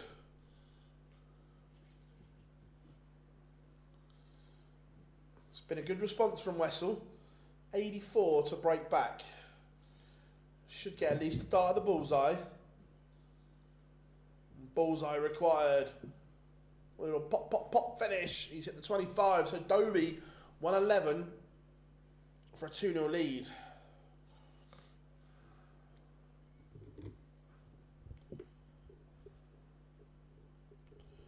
The 111 is not going to go. So Wessel will get another opportunity. 2, a double 8, and Wessel has missed the opportunity. He's now had 3 darts to break back. Hollywood, you would expect to take the opportunity, and does. 2-0 Hollywood. Somewhat fortunate in that leg, but he is level. Yeah, look, Brock, I love the concept. Love the concept of it.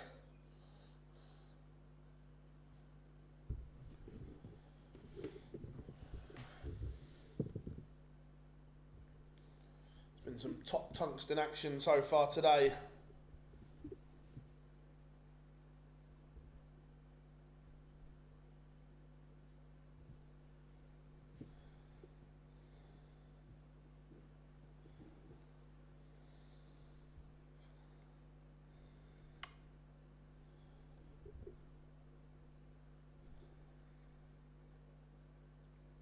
Dobey and Nijman both asking questions of each other.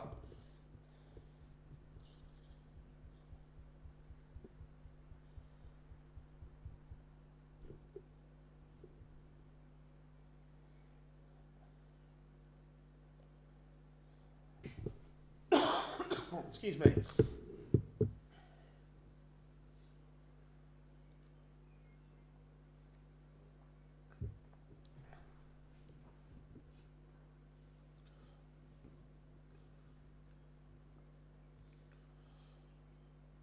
Nijman would have wanted a little bit more there, because Dobey, the 170 for a double break, but he can leave 170 a lot handier. 110 can get tricky.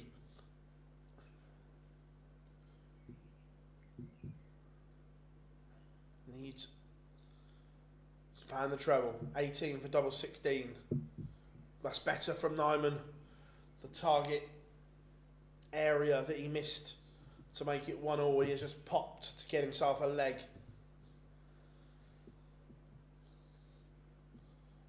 So Dobey leads 2-1.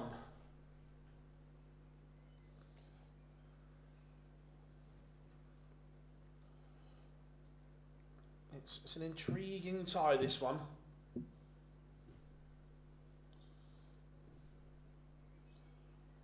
Just looking, the Dobey throw doesn't look as fluent today as it did yesterday. I liked it yesterday. There was more rhythm to it. That rhythm doesn't seem to be there so far in this tie. It's almost like he's slowed up and tensed up a little bit more.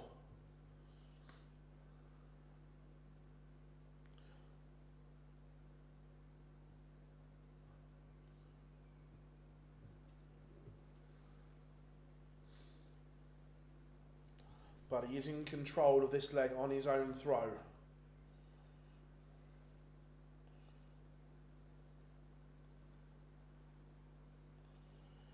But the maximum from Wessel Nijman has asked a question. It hasn't got him to a finish, but it's made pressure. And Dobey can only score 60 to get him to 170. Nijman, there's a chance here. Needs a treble. Otherwise, it cuts the 180 in half.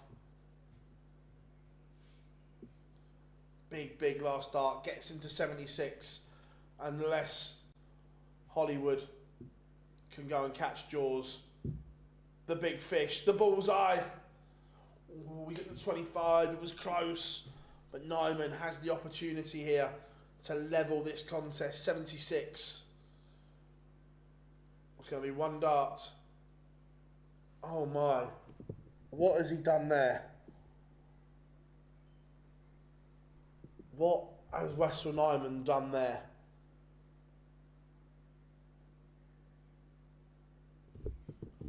If he's hit a wire, he shouldn't be anywhere near it.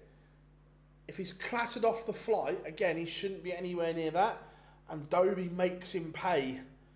Need to see the pictures here of what's occurred, because either way, unless he's found a dead spot on the board, it's poor.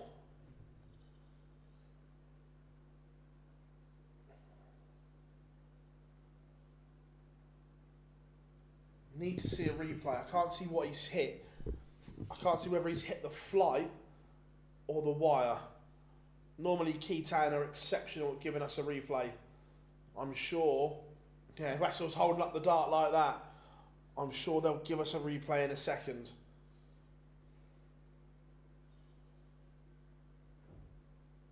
Come on, boys, don't let us down. Oh, no replay. I can't make my mind up whether that hit the flight or the wire.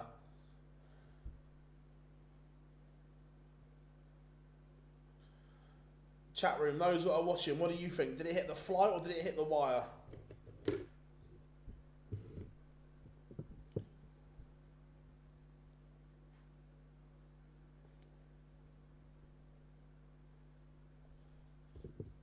Either way, Dobey breathes a sigh of relief and leads this one 3-1.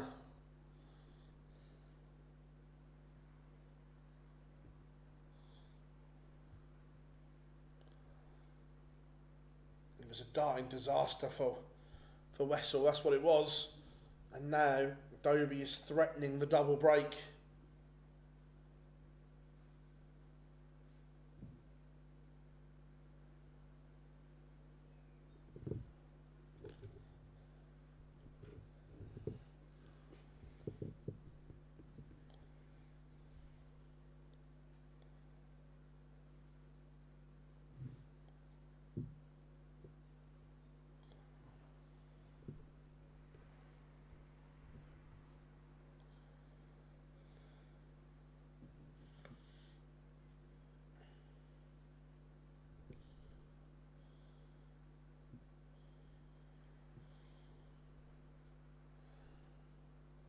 Hollywood, 2 darts at double 16. Double break of throw. 4-1, Hollywood leads.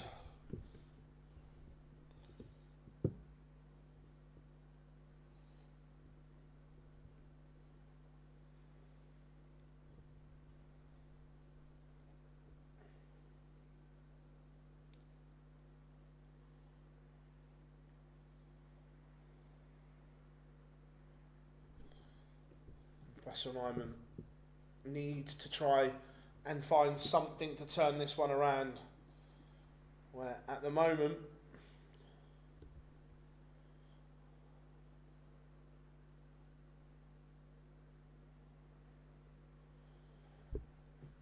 it's looking like Hollywood is going to run off into the sunset.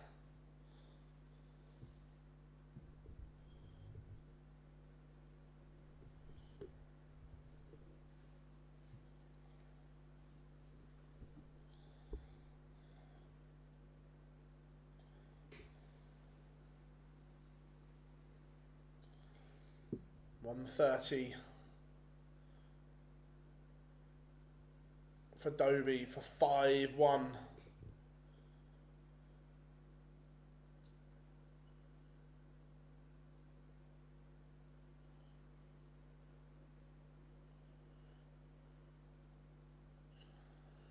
So 73 when he returns.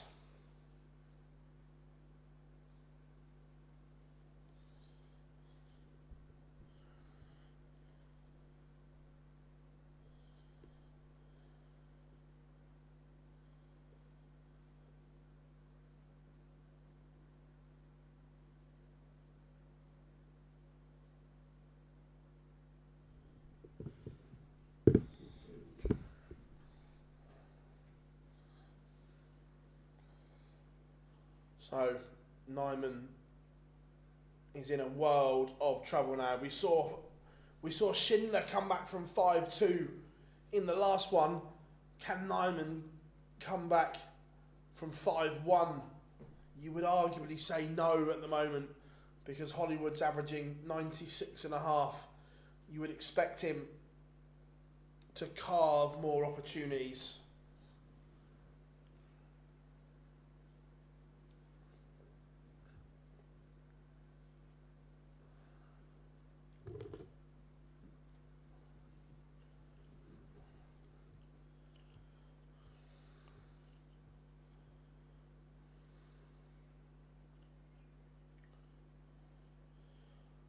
Now the writing looks very much on the wall. Hollywood has seized control. It's gone off 180, 140. The Nijman throw is under all kinds of pressure here.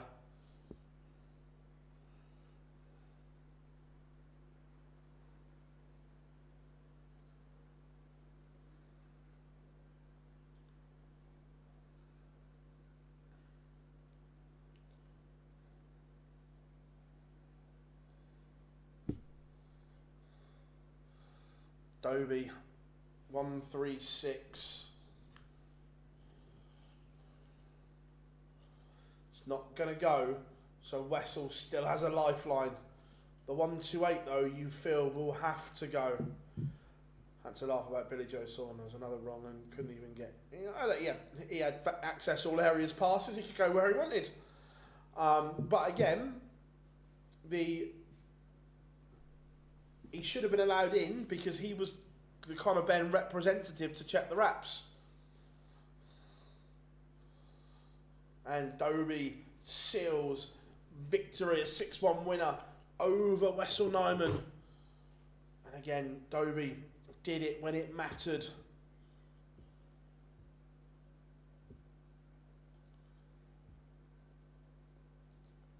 It does, Chris. However, you moaned about the fine earlier. I'm pretty sure that Eubank's team will get another fine from the Boxing Board of Control for not letting him in.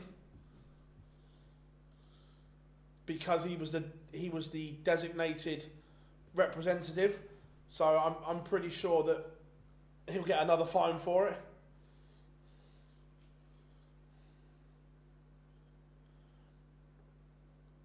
They will if Ben's team make the complaint, Rob, which I'm pretty sure they will.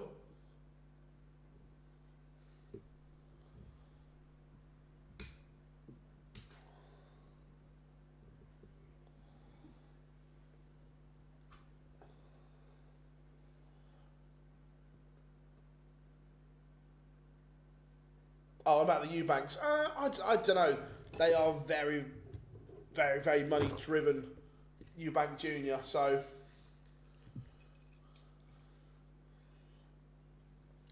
you think out of the 10 million he got, he's probably already lost getting close to $1 million for it, or no, probably 3. He's definitely lost $500,000 already. And that will eat him. What do you think? Look, I think Dirk wins. I think Dirk was incredible yesterday. But I want to see Matt Campbell back up and produce what he did yesterday, because that was the best version of Matt Campbell we'd seen for a very long time. He's not down that much, Chris, because the fine for the missing weight was in dollars, so it works out about 375 grand.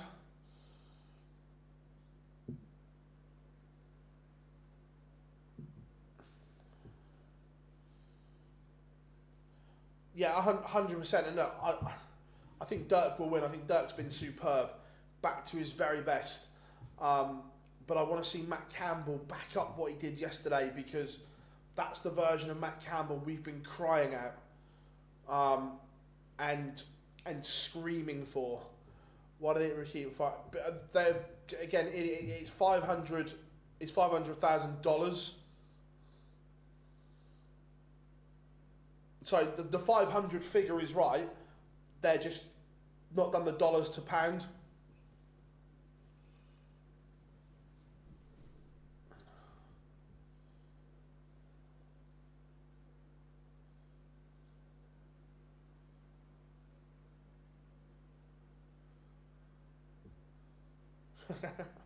Good, because it's shit. Yeah, 100%. It was great to see that version of the Ginger Ninja yesterday. That's the version we've been crying out to see. We've seen glimpses of it from him when he's been playing for Canada and one-offs here and there. We know the game is in there, Matt. We want to see more of it. So yeah, he's 375, 475. So yeah, he's close to. He's close to $500,000 down of his fight purse.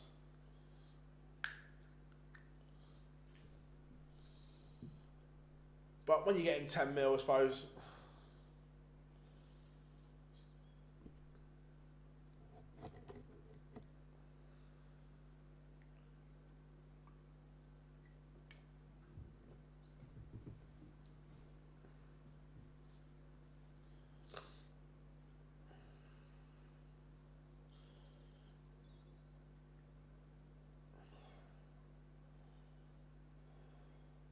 So, about 20 seconds till pictures return from what should be an absolute cracker. The Aubergenius, Duijvenbode against the Ginger Ninja, Matt Campbell. Chat room, what are you saying? Who have you got? Can Dirk back up the wonderful performances we've seen from him?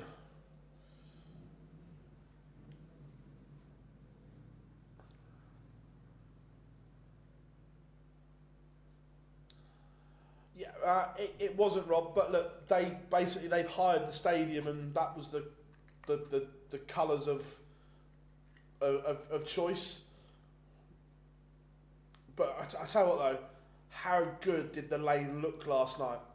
Literally, it is the best stadium in Europe. I'm not going to say the world, because there are a couple of ridiculous stadiums in America, but it's certainly the best stadium in Europe.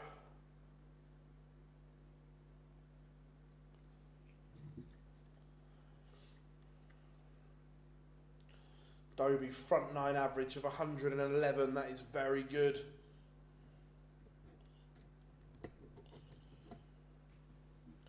So, this is match 5 of 8 coming up, still to come. Peter Wright against Ross Smith, Damon Heta against Joe Cullen, and David Chisnall against Ryan Joyce, but that comes after. Duijvenbode against Matt Campbell.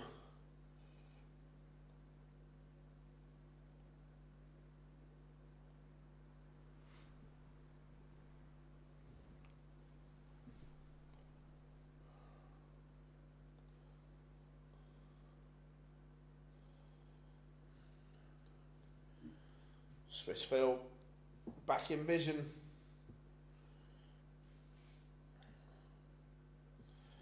Let's do this, everyone. Here he is, the Ginger Ninja. Does he still come on to Imagine Dragons? Is it Imagine Dragons? Come on, Phil, stop talking. I want to hear the song.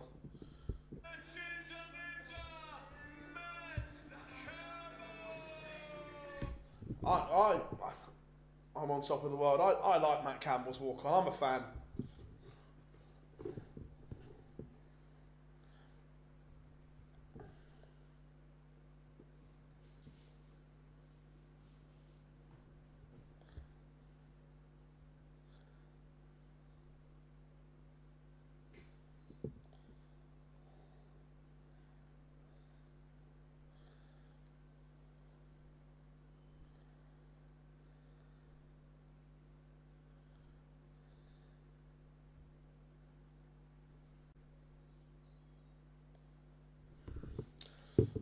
Knowing Nigel from his fighting days, it was great to see him relax concerning his son's mental well-being. Realised his son had lost, but this like, oh yeah, 100%. I thought, to be fair, I thought both dads were actually superb last night, Paul, as well.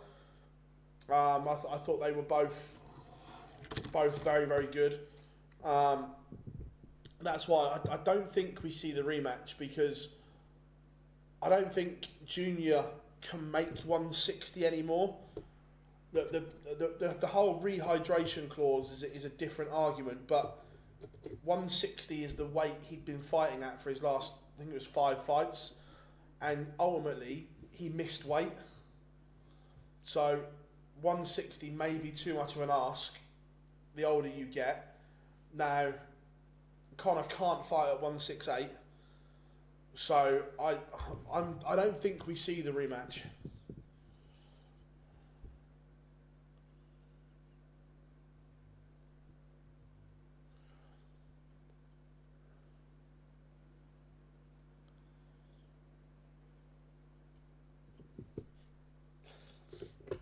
Well, Dirk is on the stage.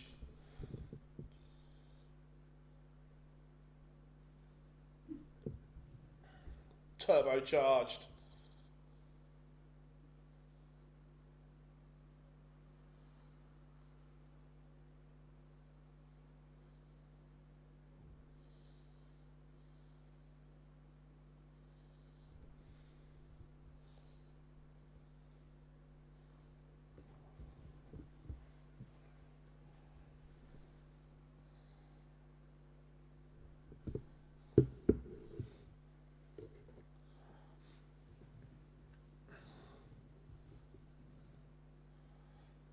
Look at him, Dirk conducting the crowd like an orchestra. I didn't realise this Dirk's type of music was so big in Graz. Conducting them. The old...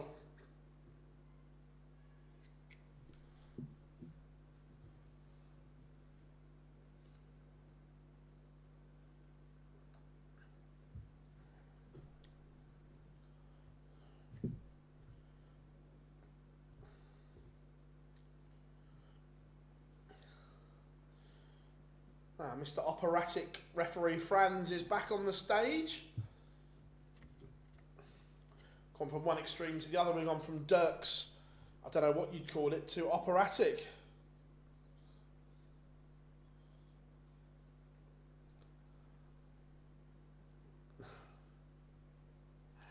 Matt Campbell was loving it as well. Right, here we go, everyone. I'm looking forward to this game. This should be good. This should be good.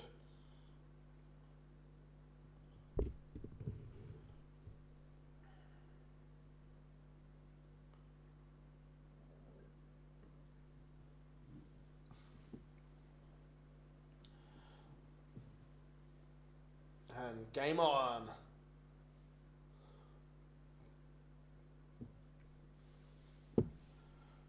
Him a pumped up over genius. He has been sensational so far in Graz. But Matt Campbell will have something to say on this as well.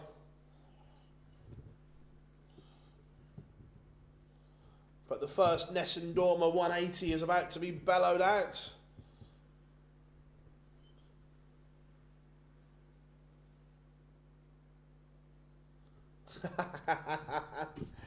It was shite.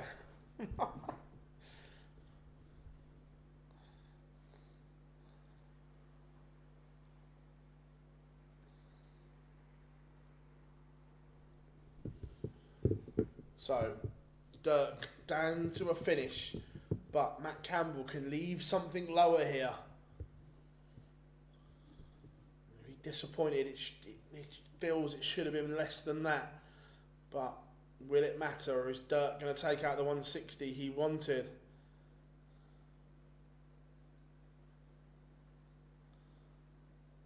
Only 77, so the champagne shot for Matt Campbell. Bullseye area first. Go your own way, Matt. Go your own way.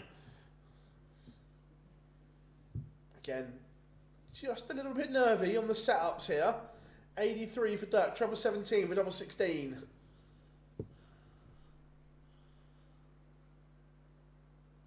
The treble's pinned.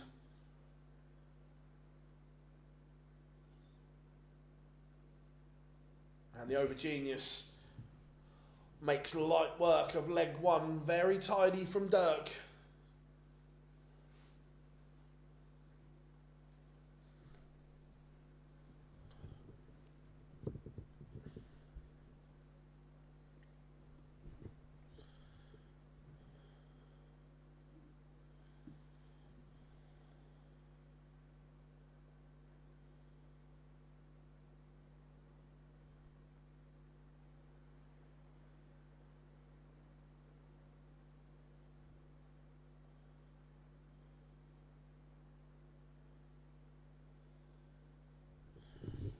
So, Dirk is already asking questions of the Matt Campbell throw, and Dirk looks pumped. He knows this could be the moment. The form is back. Dirk van Duijvenbode is a threat once more. Remember, this was the man before the injury that was looking set for everything. I think he would have been Premier League banned. He's down to 81 this time, and this is for a break. Matt Campbell's averaging 94, not doing anything wrong. Dirk, the average is north of 115 at the moment. Treble 19 for double 12. Oh, Dirk is turning it on. 2-0. Clinical, precise, brilliant from Dirk van Duijvenbode.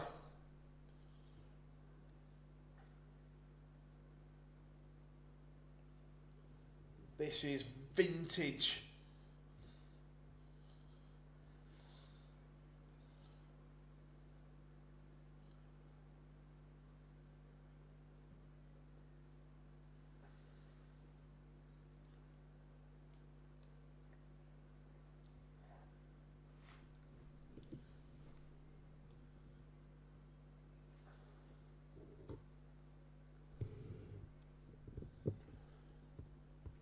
Dirk van Duijvenbode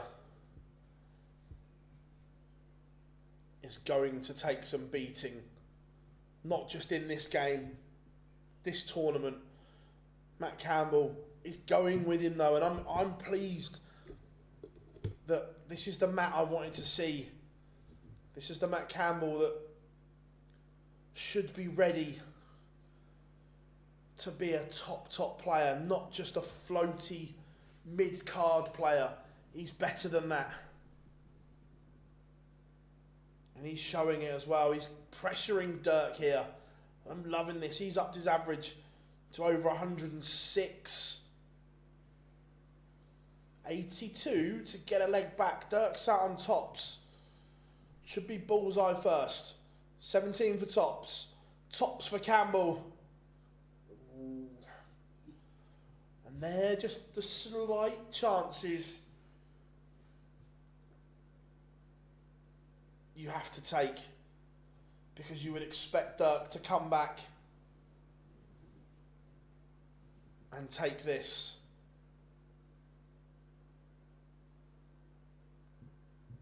Or will he? Yes, he does. No lifeline for Campbell. 3-0 Dirk, averaging 110 right now. Matt averaging 102.77.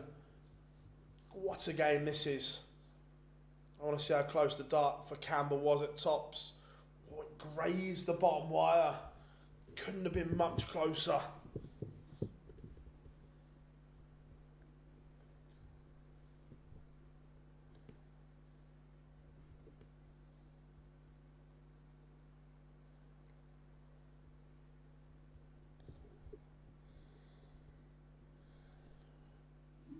This is developing into the game we wanted it to, the game we hoped for.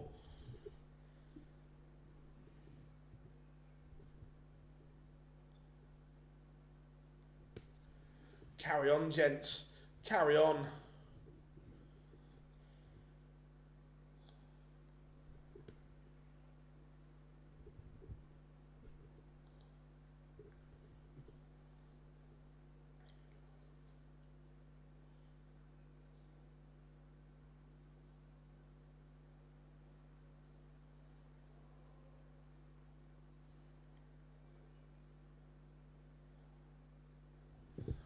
This is incredible. Dirk is 4-0 up. He's averaging 117.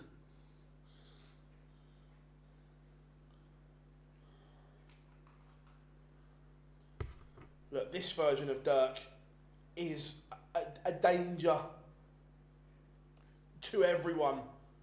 Whether that be Littler, Humphreys, Van Gerwen, Price, this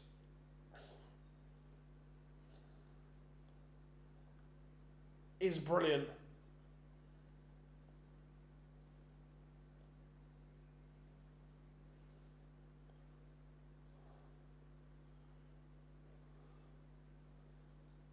(15, 11, 15, 11). That is world-class darts from Dirk van Duijvenbode. World-class.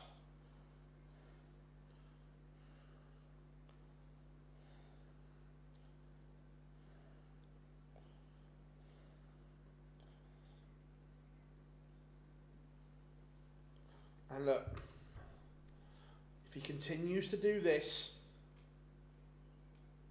he wins.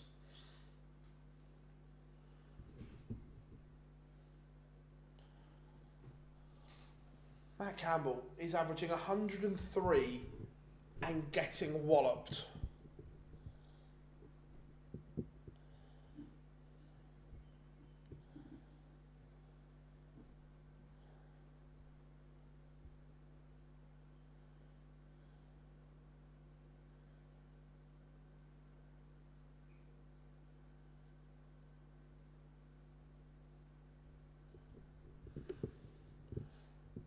$114.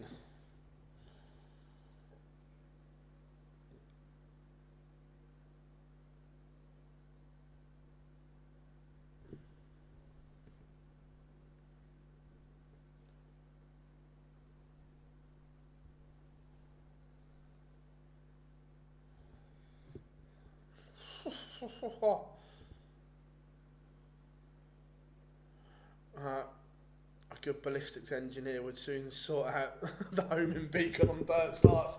That's a great, I love that, Paul. That is a, that's a great analogy. Oh, I love that.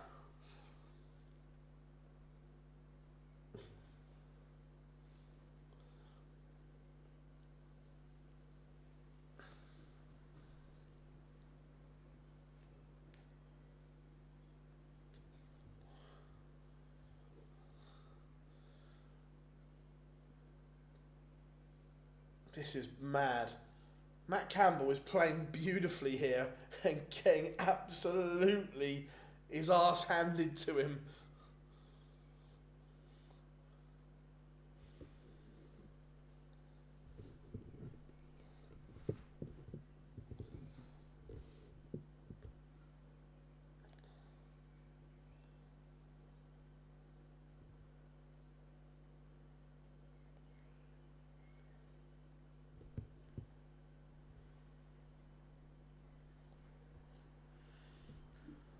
$104 for a bagel, and he's missed. He's finally missed. Someone's turned the missile system off. Matt Campbell has a chance to get a leg on the board.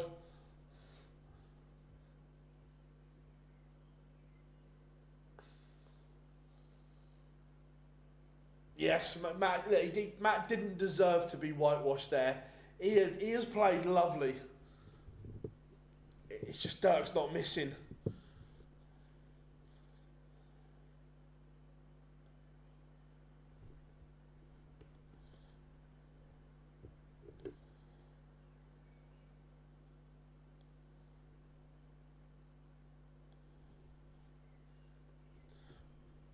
That's the issue. And look, Dirk smiled there when he sent one wide because he knows he's playing well.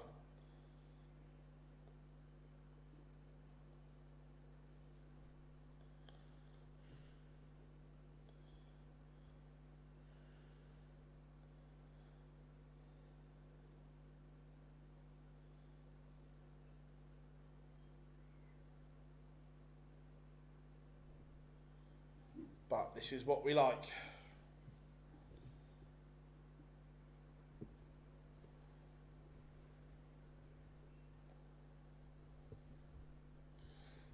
This version of Dirk, 100%.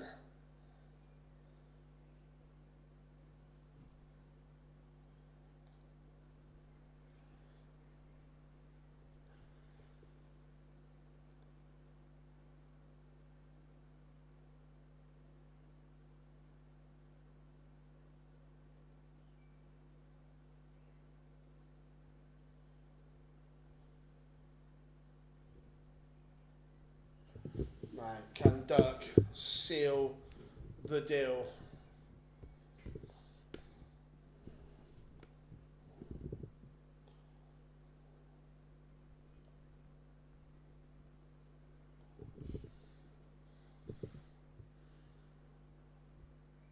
He's missed.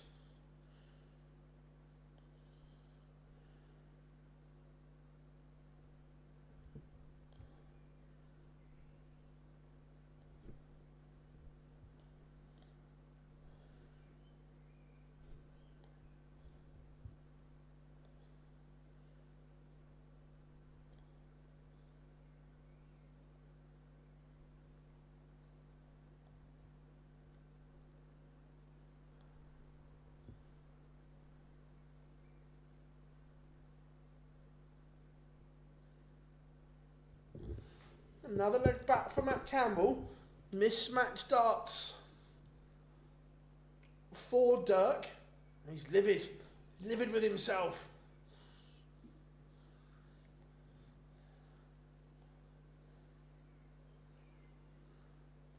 Oh. Wait a minute.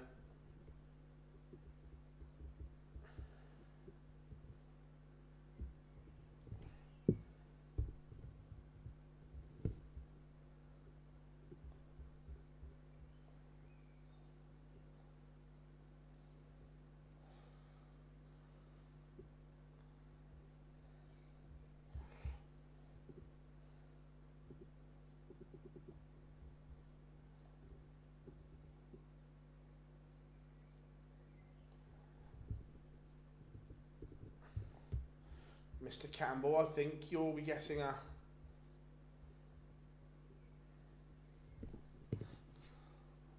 DRA fine. 2 seconds. I'm going to see if I can get another picture of it.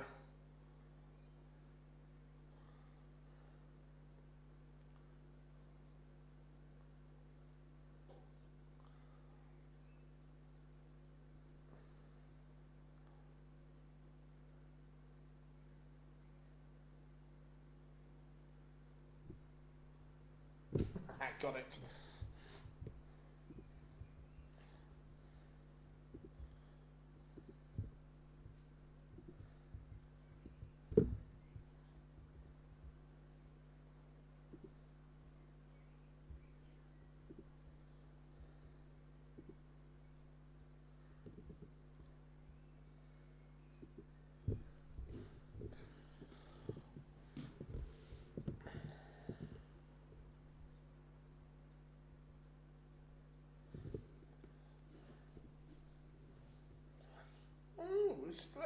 This is a game now.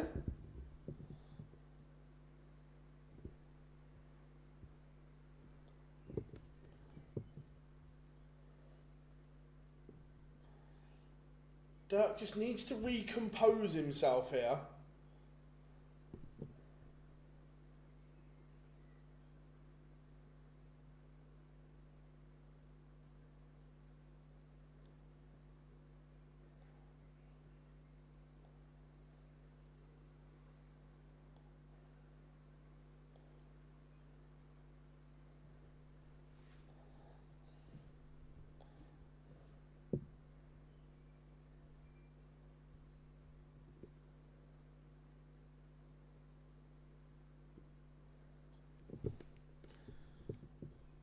Dirk just needs to just recompose.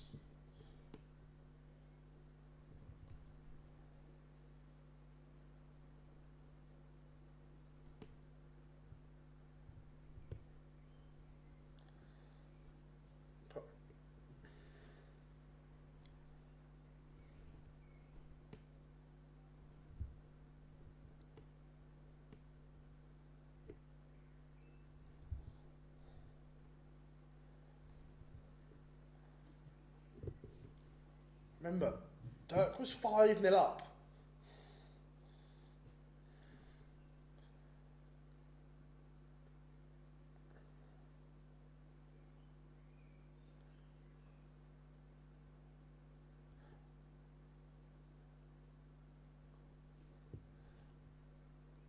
And Dirk's missed another match start.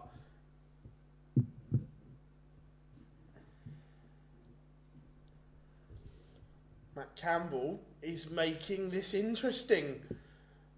This would be a seismic comeback.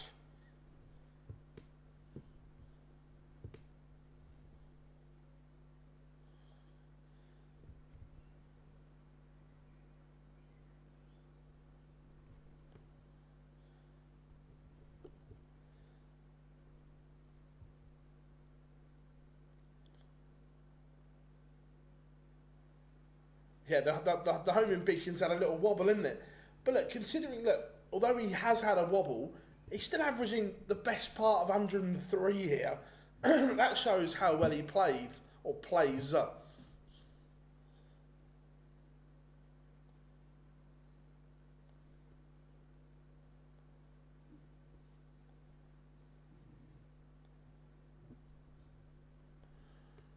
But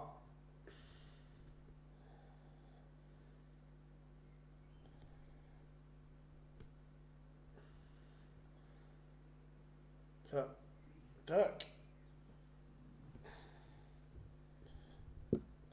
needs to be careful here.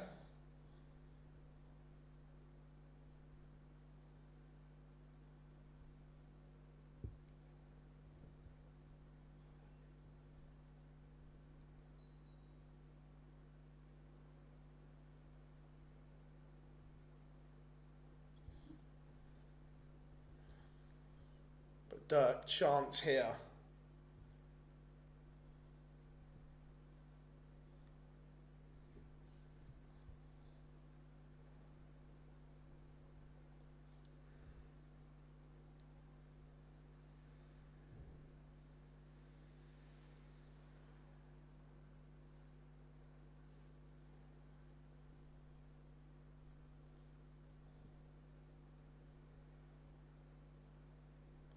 Not sure, was he put, I saw it at the table.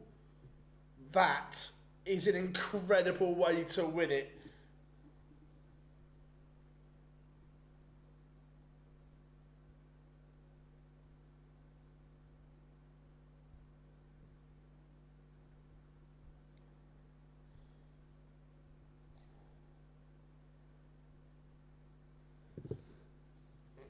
Yeah.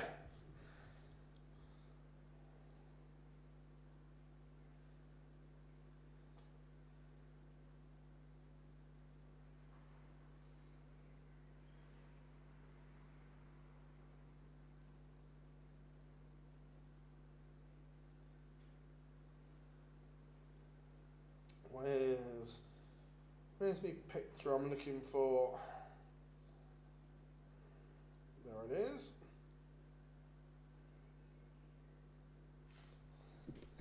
To be fair, that's a great game.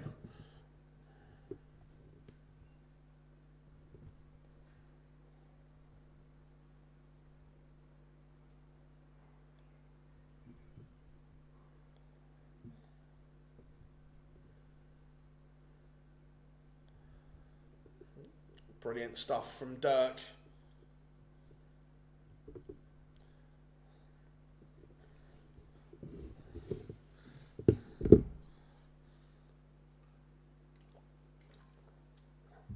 Enjoyed that. And again, it was nice for Dirk to have a little wobble, be tested, and come through it. Peter Wright against Ross Smith. Yeah, look, it's been great to see Matt Campbell back to this.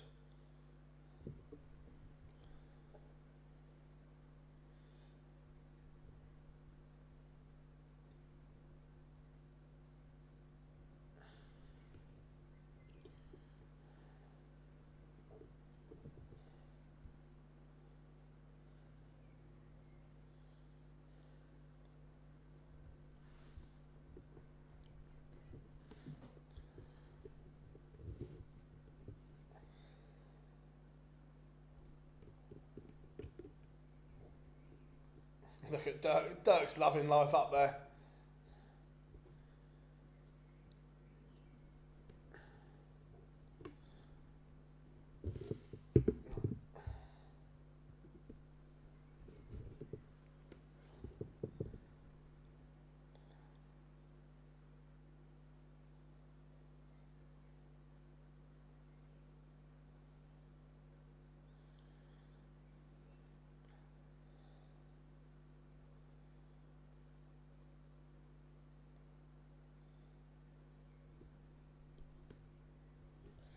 So, Ross Smith against Peter Wright, chat room. What are we saying? Ross Smith has won the darts. Are we taking...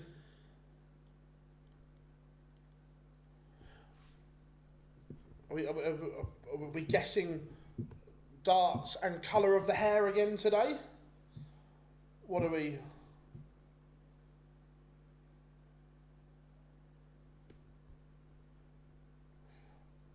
What are we saying? 6-2, Ross, poor display from Peter incoming. I'm sticking with snake bite. No, I don't think we will, because he's not changed. He's used these ones a fair bit recently, but I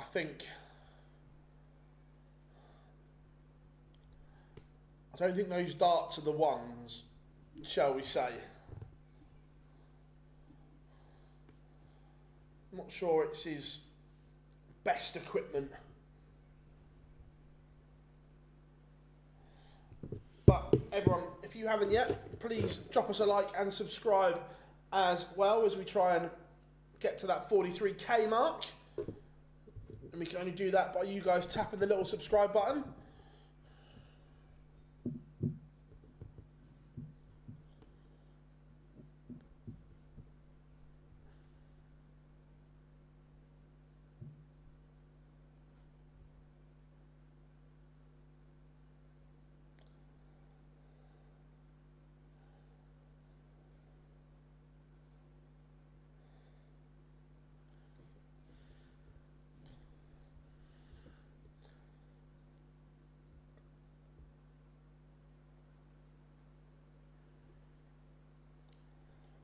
I've just seen the still shot of the no red card in the main. That looks a horror tackle.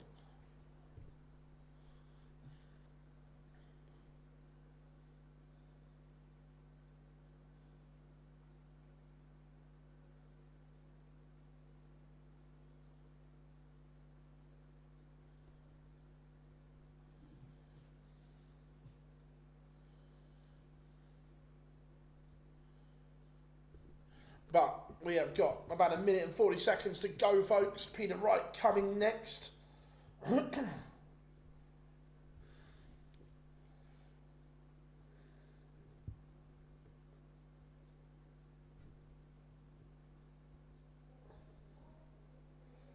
It's time for Snaky.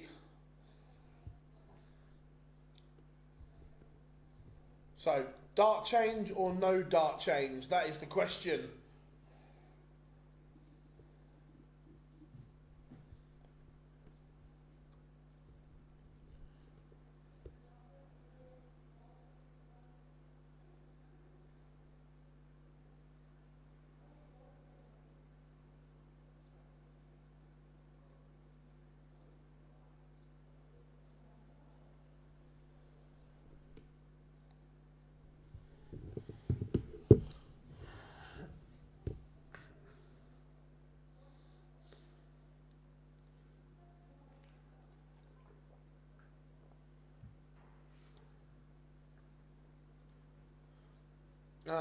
Look, they can't sack Amorim because I say they in brackets above him are at fault for this.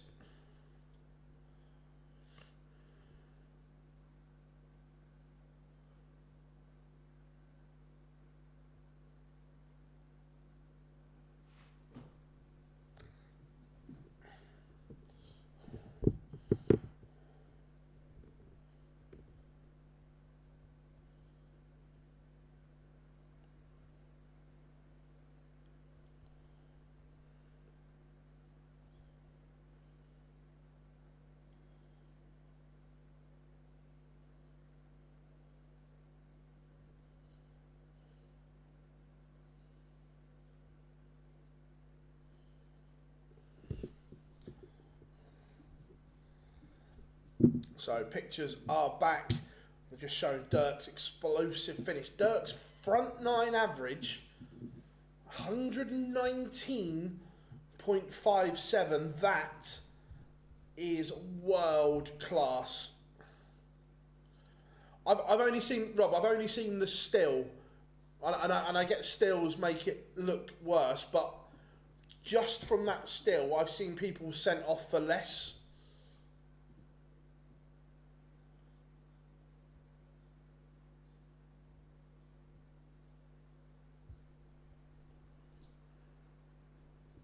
No, there was a VRA check in the Man United game that wasn't given as a red. Now the still shot, again that's all I've seen. I've not seen the tackle in full. I've only seen the still, but from that still I've seen players, or I've seen the referee sent to the monitor for less.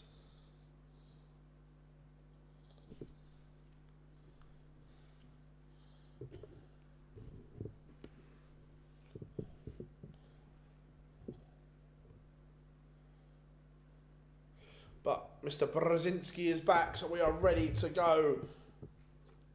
A bit of red light spells danger.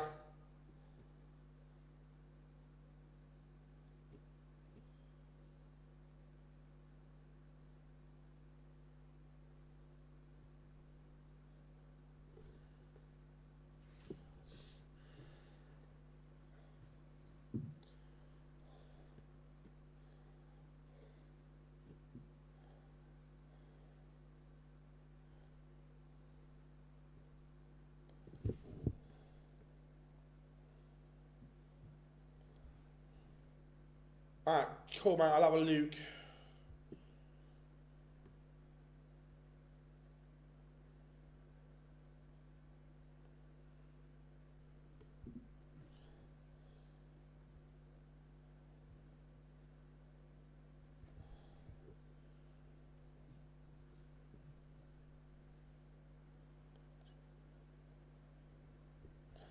So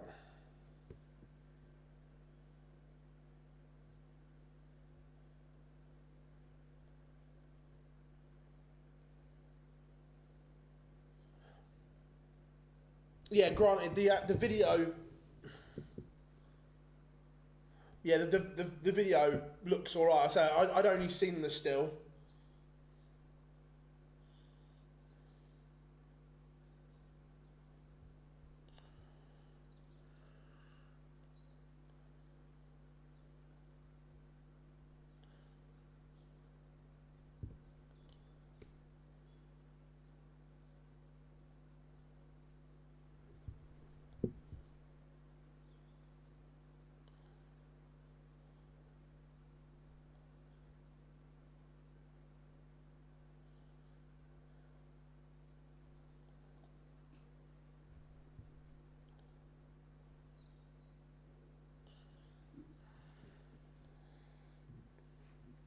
Peter Wright's gone for the old pink look today.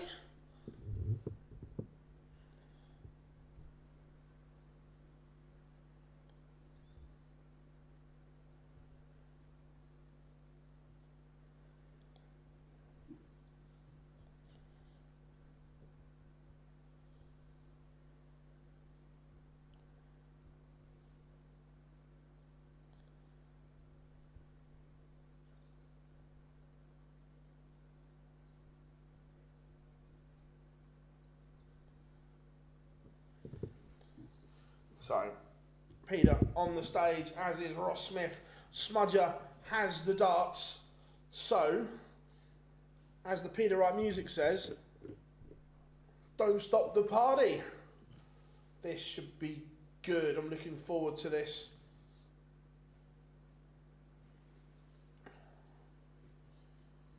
Peter Wright has taken a smaller case onto the stage, so that means he doesn't have as much choice with him. So maybe we get the same darts.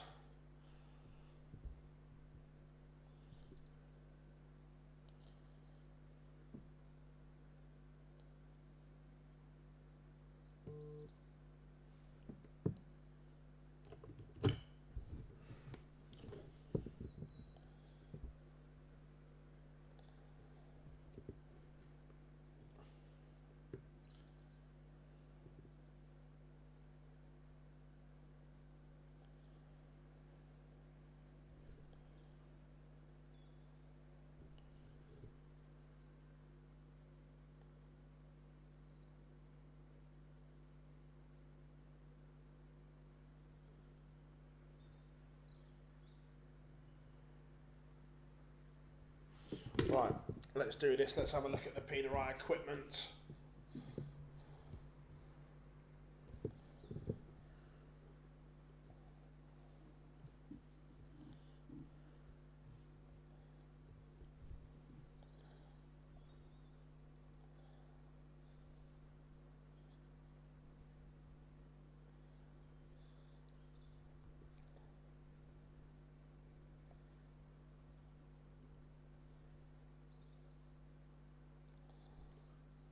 Same dart, interesting, no change.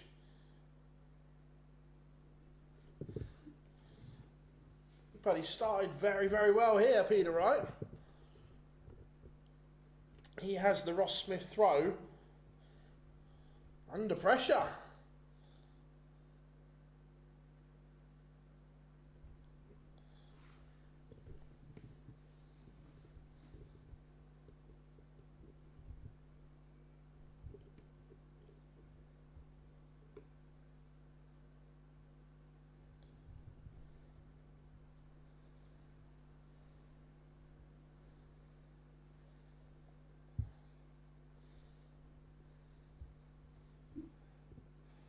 So Peter Wright coming back, clear darts at tops to break throw.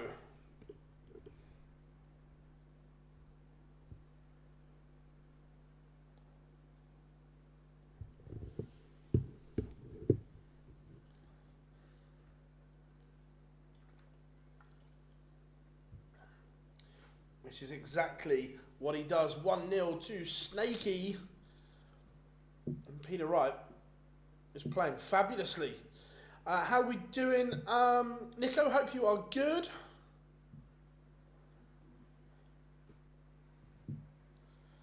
Am I right in saying the place have to win? Palace have to win the cut? Yes, I believe so.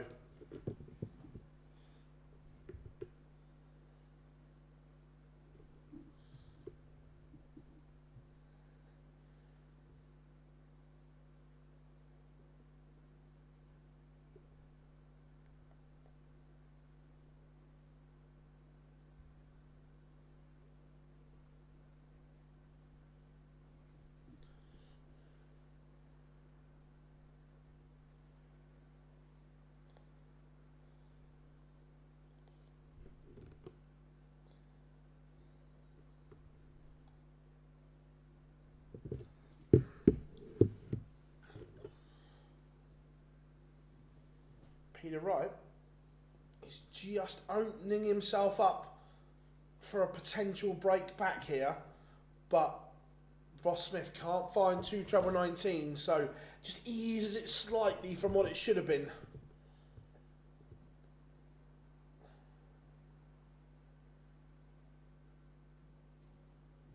Here's one for you. What happens if Notts beat City in the... I think it just goes down to the next place in the league.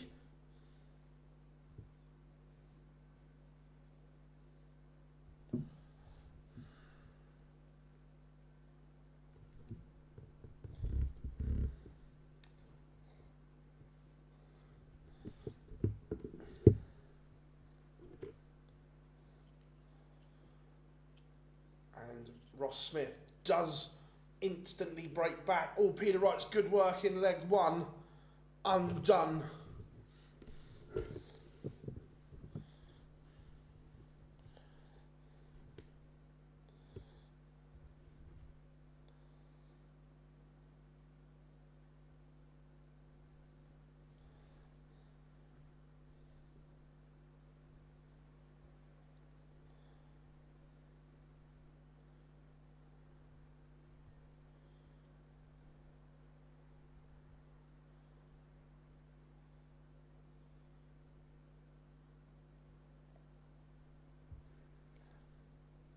Smith not happy. He's won the leg, but he's still gesturing up there.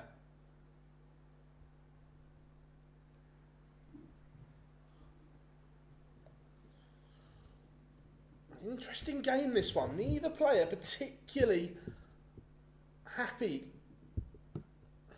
Ross Smith is literally beating himself up.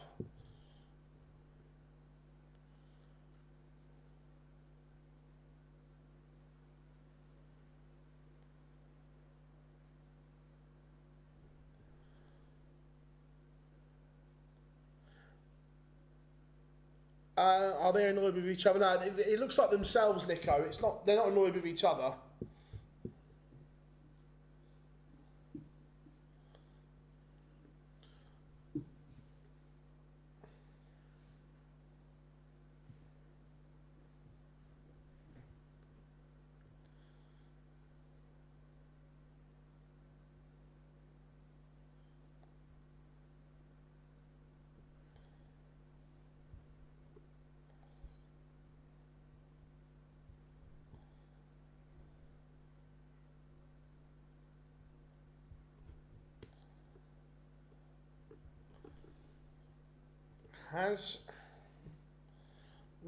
Has Peter Wright got a ton topper in him?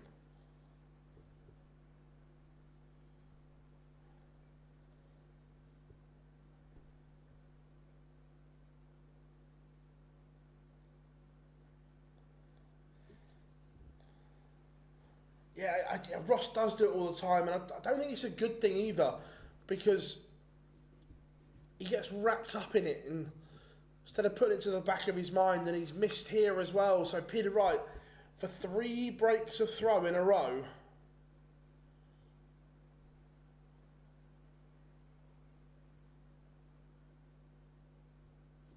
And Peter Wright has made a mess of it as well.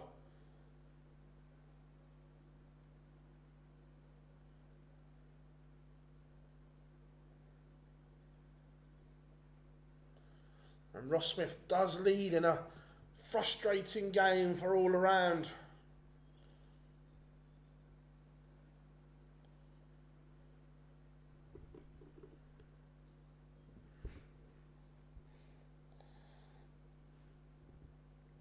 Yeah, I agree that the best players in the world know how to put poor visits and poor legs and so on behind them. That's what separates them, is they forget the bad ones.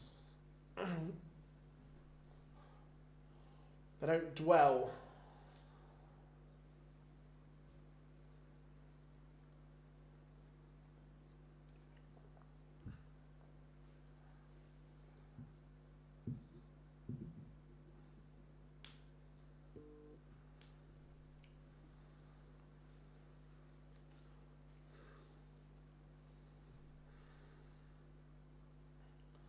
But Peter, on course here to level this up, and this is the problem that Peter's had, that he's just struggling around this 88 to 91 average area, and so on.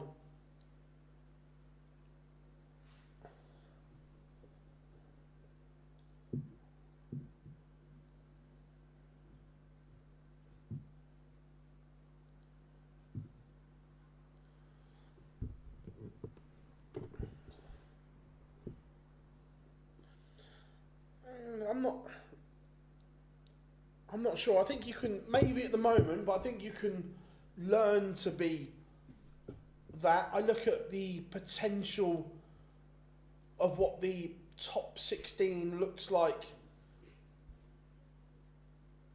at the moment for the end of the end of the season, and it's Ross Smith is provisionally world number 9, Heta world 10, Schindler world 13.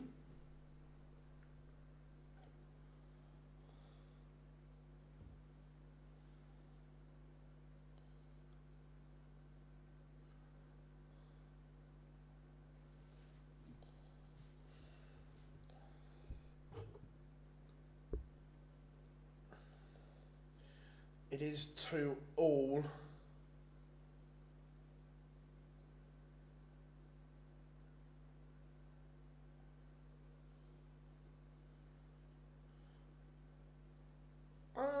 Maybe not, but there's a few others in that bracket as well, Chris. I think Elite is banded around too much, just in general. That I think that some of the players at the top end of the sport at the moment, I wouldn't class as elite. I think they're good players, but I've said this numerous times that I think the top end of the game isn't in as good nick as what it was.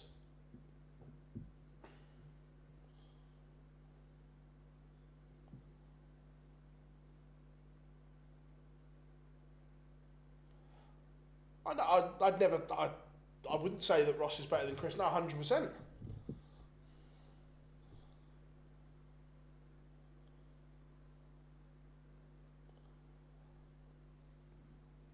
But I just think the word elite is used too much in darts. And Ross Smith is back in front.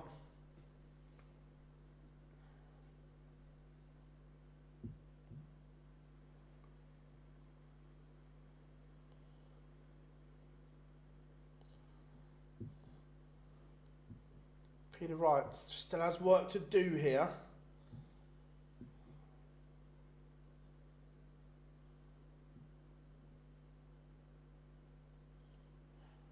I think there's only one truly elite player in the world right now, without being biased to Dobey.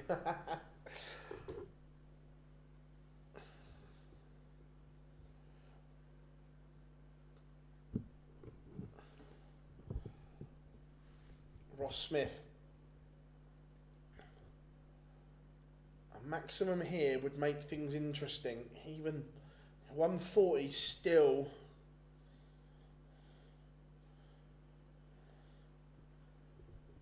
It's asking questions of Peter Wright, but a max here.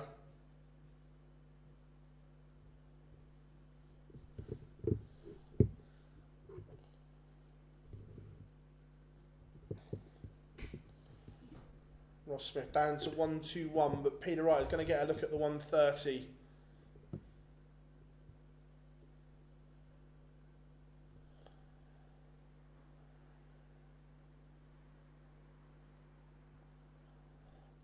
Yeah, for me, Gezi is the third best player in the world at the moment.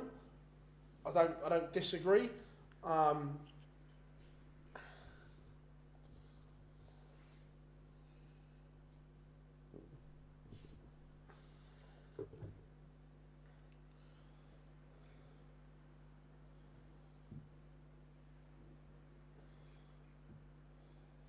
Peter Wright.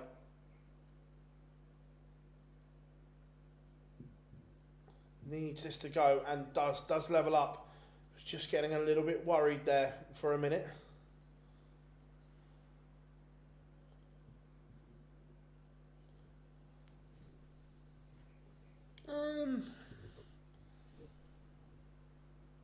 I think I still think Michael is in there. If you're basing it on 2025, he got to the world final.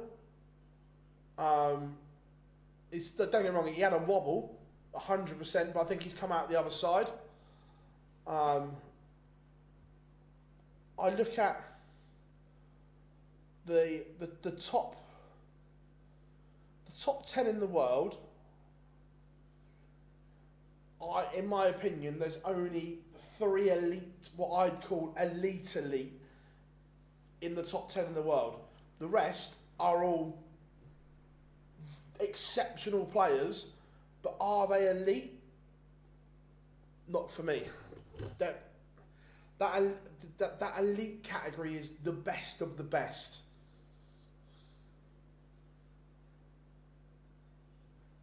Yeah, Nick, in the top 10, that Gezzy's just outside 11. Look, I think Gezi is elite.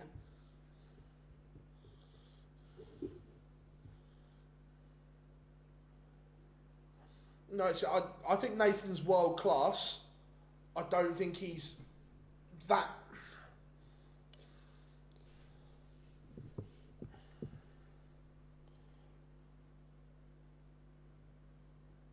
It's like when Messi and Ronaldo were the two absolute best of the best, the elite, and then there's that bracket under where you had Bale, Neymar, and so on.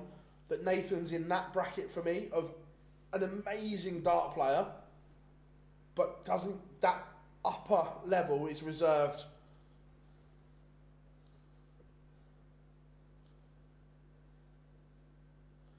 Yeah, I'm with you, Tom.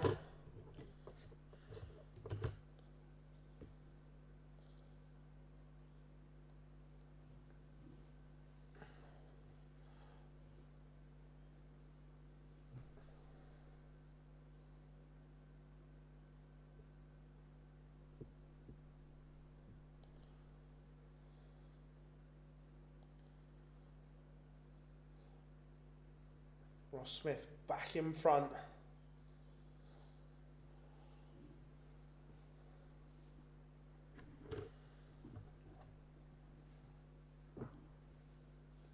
Again, I still put Gary in that bracket as well. He just doesn't play enough tournaments to get himself higher up the rankings and so on. And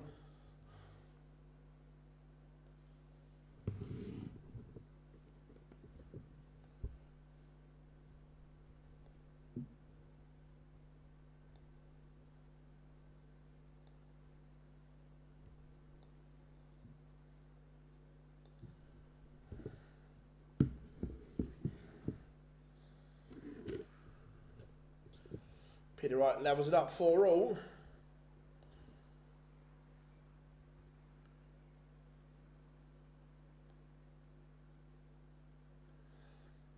The elite would be, I would class as your top 8. That's what class is true elite. If you look for me, I look at the world ranking, and for me it's not a true reflection, because players that one, it's obviously that 2-year cycle, which I don't like anyway, but then also you've got people like Gary that picks and chooses very much what he plays in. If Gary played in everything, he would be right up there.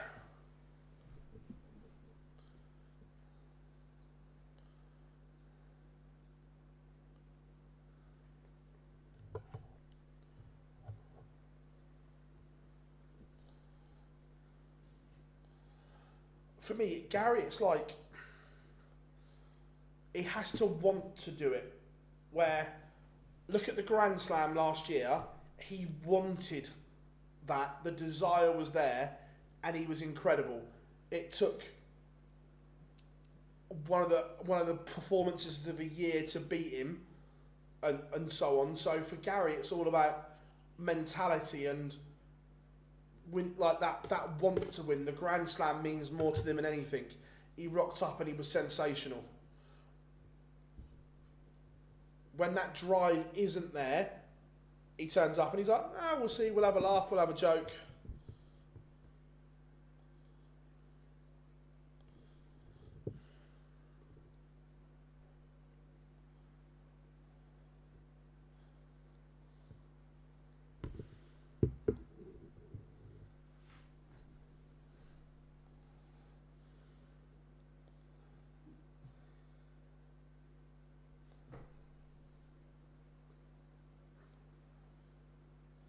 Ross Smith.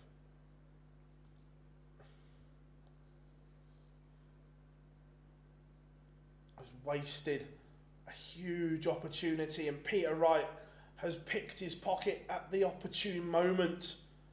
Oh, the darts at 999. The first one was wild from Smith, and Peter Wright has come along and picked his pocket.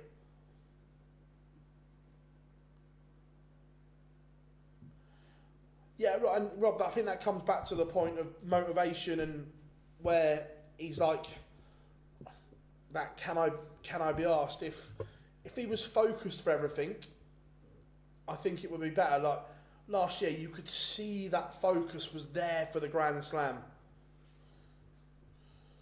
A big roar from Peter Wright.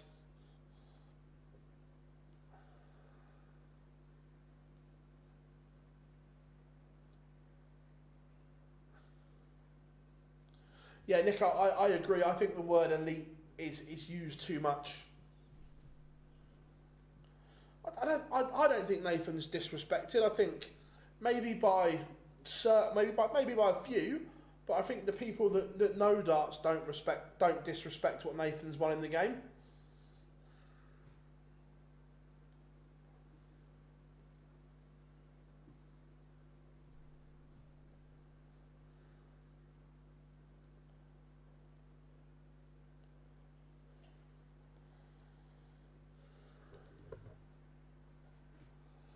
This has to be big from Smudger, and it is. It's given himself an outside opportunity here.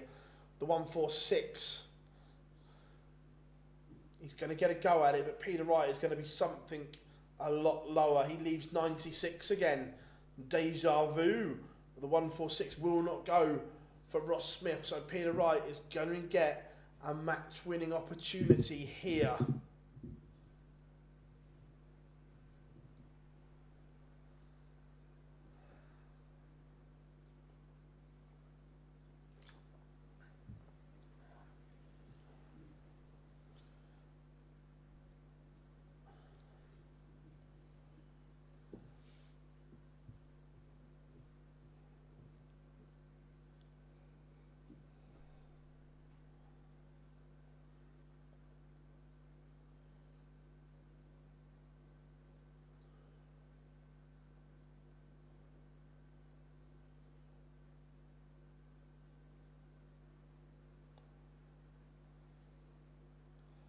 And Ross Smith does pick his pocket. We are going to a decider. Elite and the best of the world, the same. No, not. They're not for me. They're different.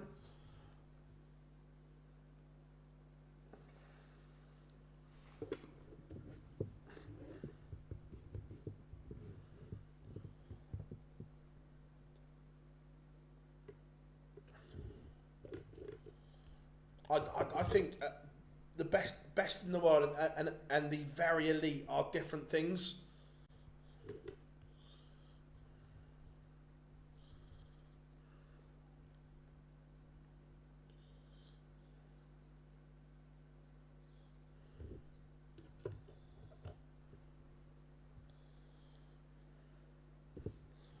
Peter Wright knows he's missed a chance. Big celebration from Smudger. But he's had a shocking start to the leg, and Peter Wright has taken the darts off of him.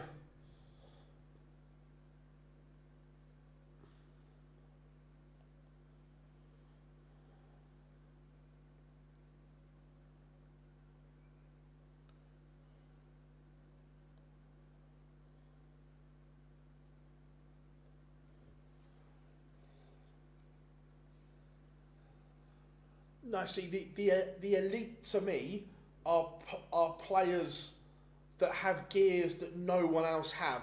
They can go to a level that others can't go to. That's how I look at the elite. That they've got their makeup is different, their DNA is different, where they can do things that others can't. They can go to places that others can't do.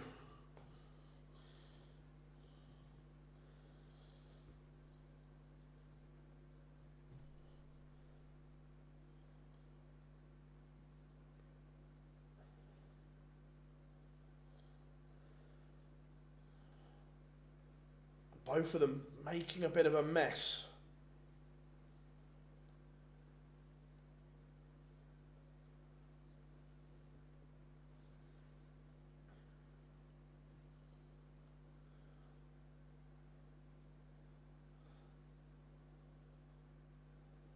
No, I disagree. I think Gezi can do things that other players can't do. Gezi is in that bracket for me. And Ross Smith has missed his opportunity. Peter Wright to steal it.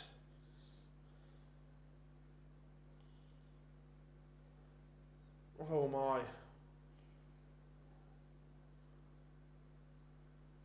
Oh my.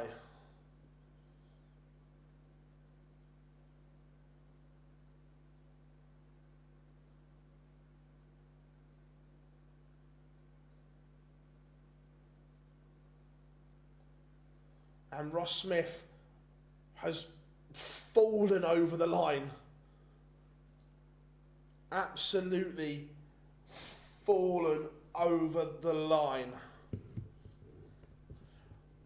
It was drama in the end.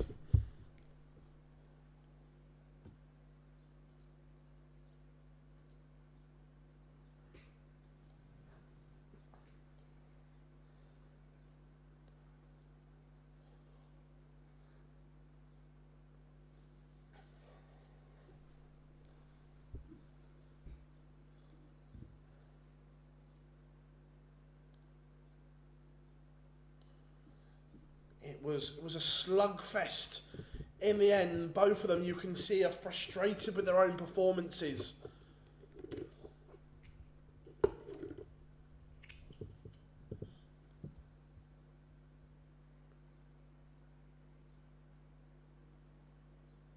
Yeah, but it was that, again, it was just quick where he's left double where he hit the 20. I get Gezi hasn't won a major, but he's still done wow things. Like, that level, he still does things that others don't do. And that's what separates world class from elite for me. It's not necessarily all about winning.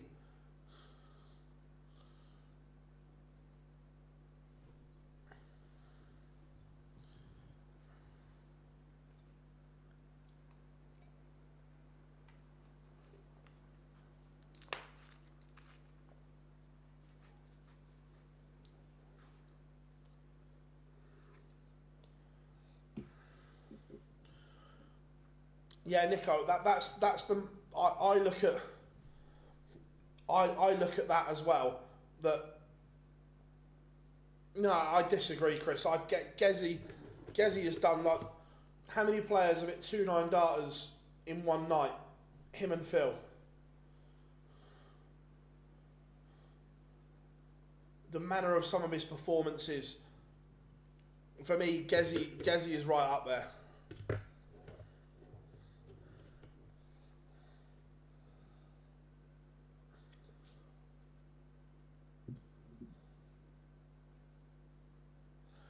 But he's done things that no one else has done.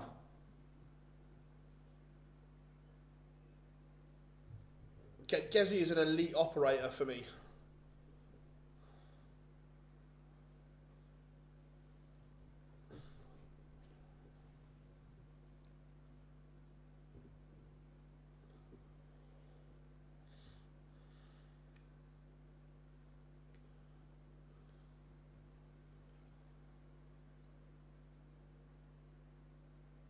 In that little spell, though, he has, right, you're taking, like, to the next level. If you're taking darts to the next level, then we're only talking Eric, Phil, Michael, Fallon.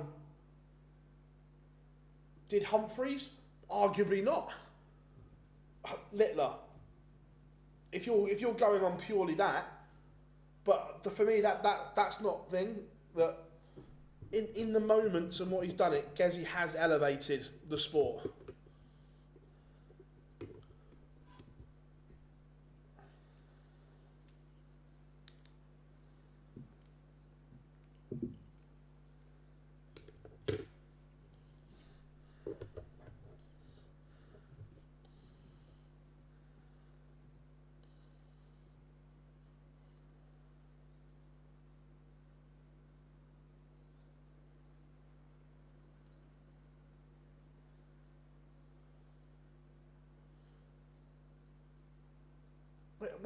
Chris, we're not talking just about winning things. I don't think you're quite grasping it, dude.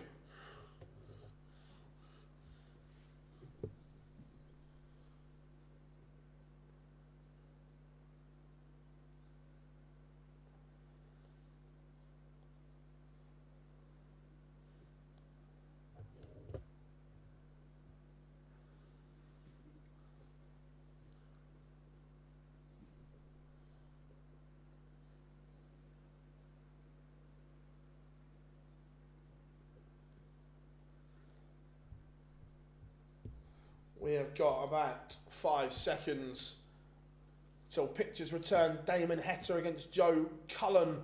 Heta has the darts.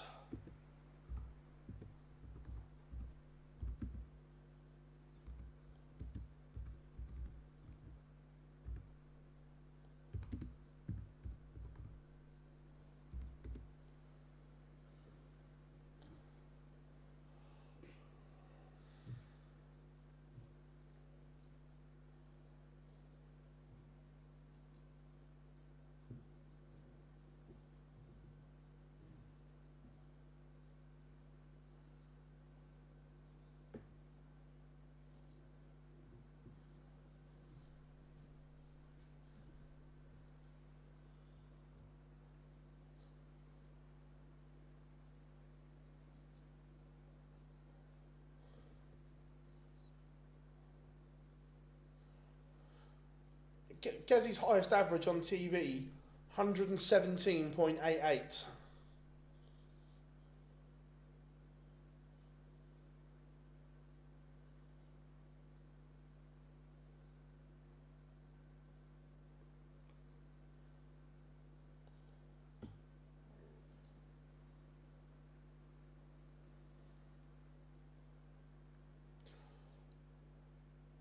Swiss Phil back on the stage.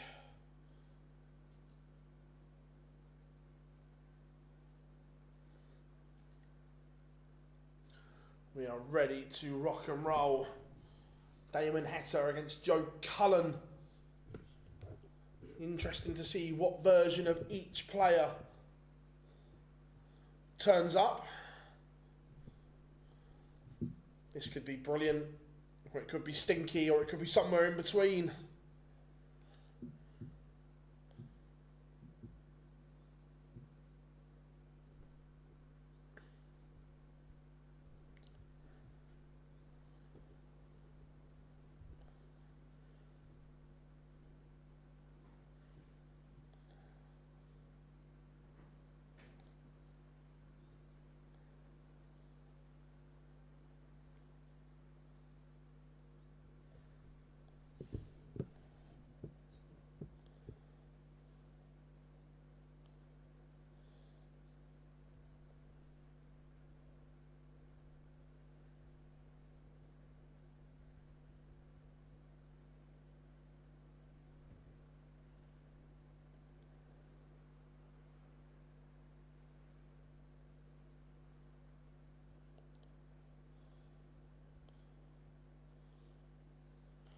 Nico, for me, 100%.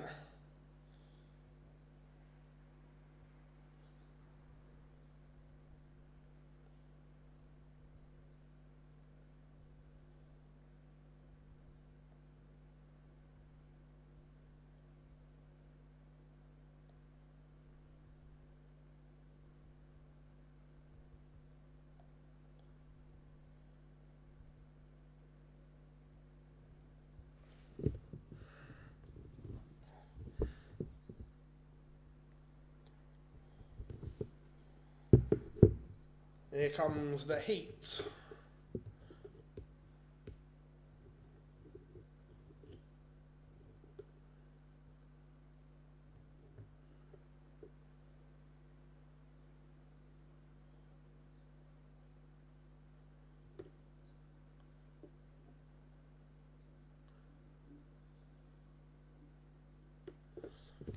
Chris, we're not saying that look, Prime MVG and Prime Taylor are completely different.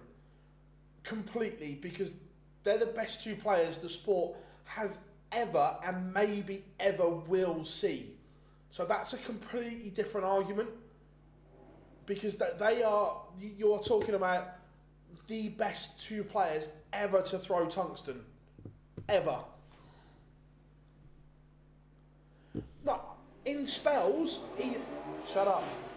In spells, he has. Look, has he done it like to the level of they have? No. But do I think he is an elite player? 100% I do. In different spells, Gezi has changed the game the way people think about it. He was one of the first to look at nutritional side of it. The way he acted on the stage was different. His aggression was different. He has done different things to everyone else. Do I put him in the same bracket as Phil and Michael? No, but I still think he is an elite player.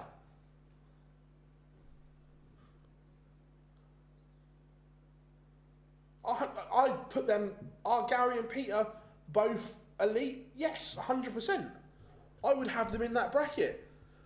I've said it before and I'll say it again. Gary is the third best player, in my opinion, ever to pick a dart up.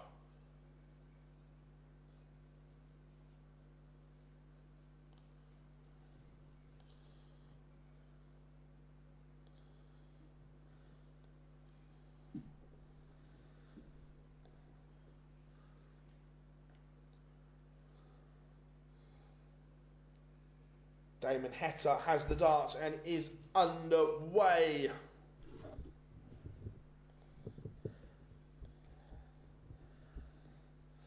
Joe Cullen kicks off with a max.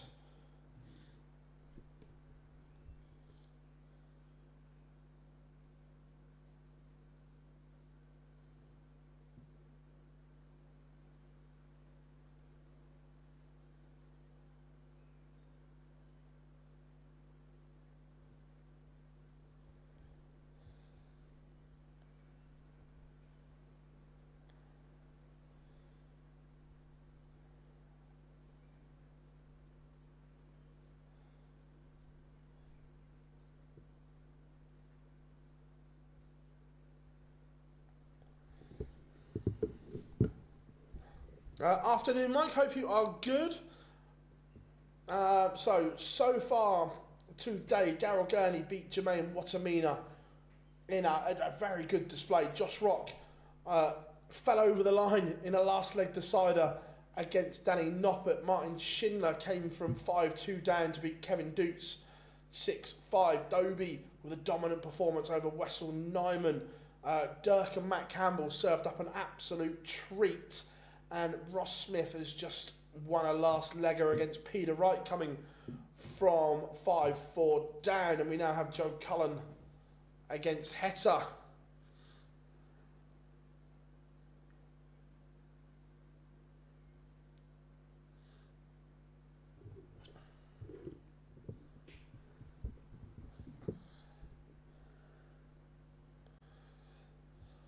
And Heta holds in the opener. Dirk won, unpopular opinion, but if Wright had his prime just before Anderson's prime, we'd be talking about him as the best Scottish player. Look, everyone's entitled to their opinion, Marcus. That I've always said that's what sport's all about. But for me, what gives Gary the advantage over Peter is the fact that he has the Premier League, 2 Premier League titles as part of that triple crown, and 3 world finals in a row is mental.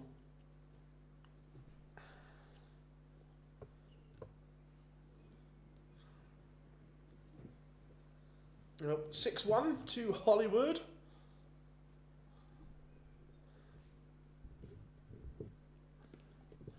Joe Cullen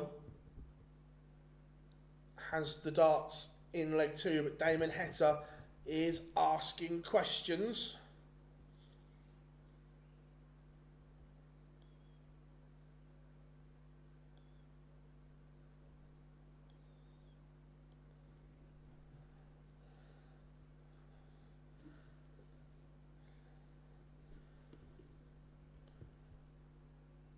$120. Oh, Joe's made a mess of it.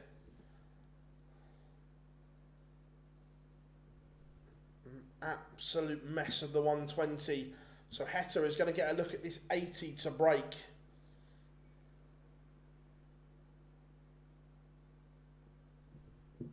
But doesn't.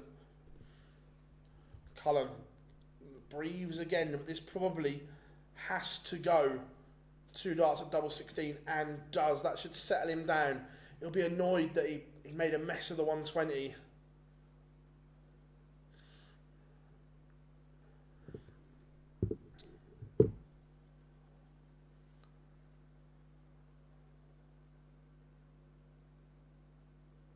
Yeah, agreed. Yeah, look, and Anderson is an enigma, isn't he? That he's very much like Ronnie O'Sullivan, where he can have time away and then just rocks up, and he's still as good as what he was.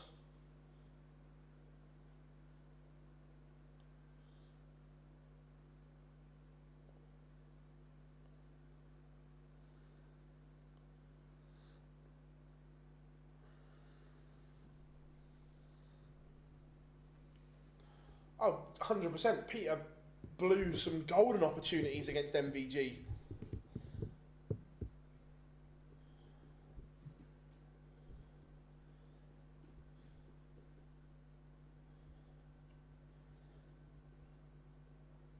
And Cullen's going to get a break opportunity here. 53 to lead this one 2-1.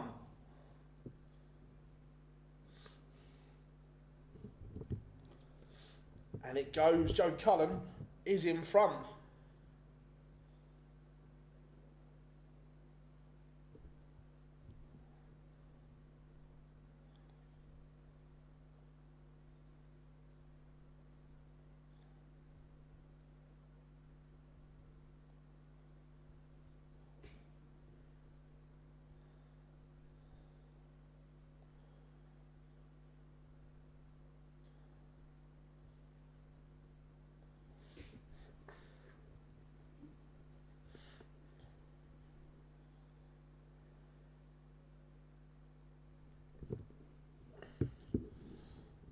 But Heta asking questions here of an instant break back. Look, if Gary wants to win another major, it's in him, and I don't mean that in thing. He's got to want to win it in terms of be on it for every game. Like at the Slam when he wanted it, he was incredible game after game. So yeah, if he wants to, then I agree. Damon Heta has fired in a maximum. He's given himself a break back opportunity here.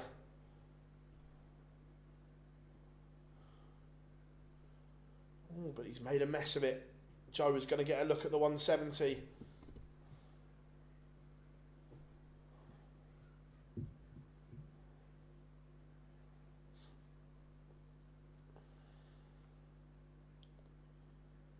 But this game is just, it's a weird game, this one. But Heta is going to get a dart at tops for 2-2 and parity. And misses, so Cullen, an outside chance at the 112 here. He's going to get a dart at double 16. This would hurt Damon Heta. Missed chance for Cullen.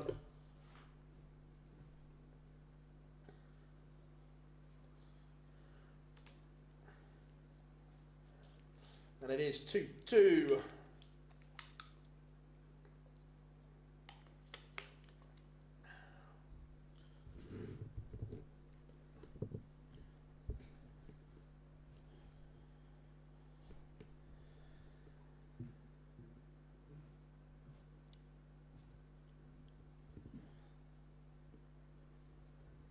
This one poised at the moment on a knife edge.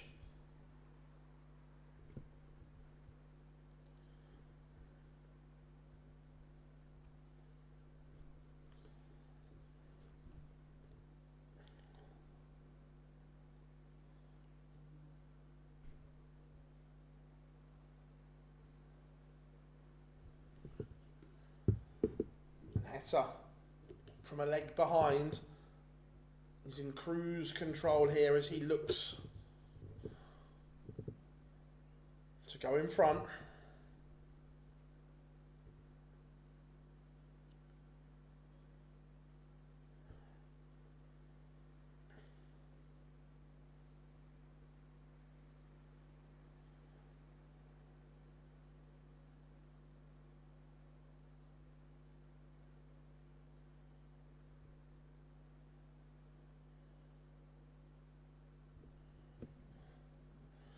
Heta is in control here. Cullen is going to have to find something.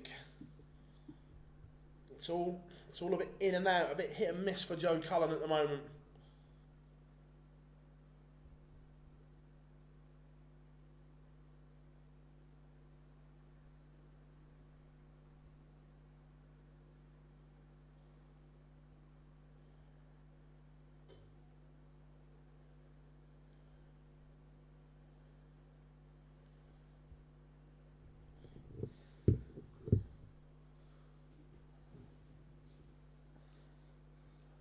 It's another maximum from Damon Heta, and all of a sudden, the heat is piling the pressure on Cullen. But Cullen responds with a maximum of his own, but it may not be enough because Heta still has control here.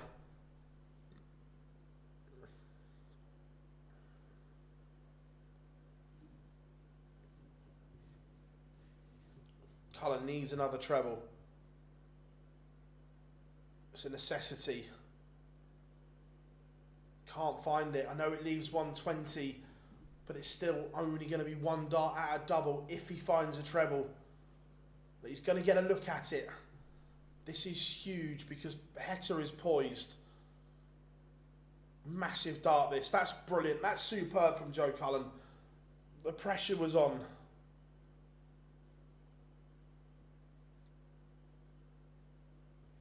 To a point, Marcus, that there are still times where I don't think we need to see Damon Heta on the Pro Tour. There are events that he doesn't need to play in. Look, I get he might want to and so on, but if it's approaching a busy period or in the middle of a busy period, sometimes I think he could skip.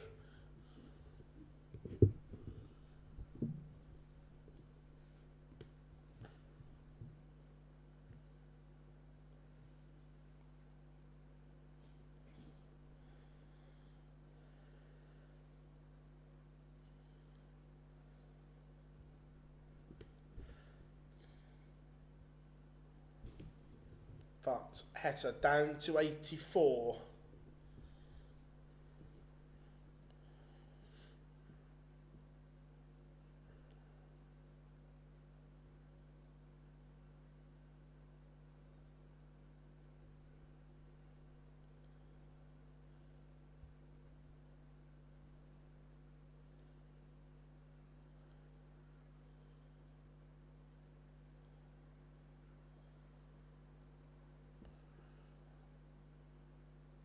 Again, Cullen, even though he's hit a max in this leg, he's never really been in it. It's been too hit and miss for Joe.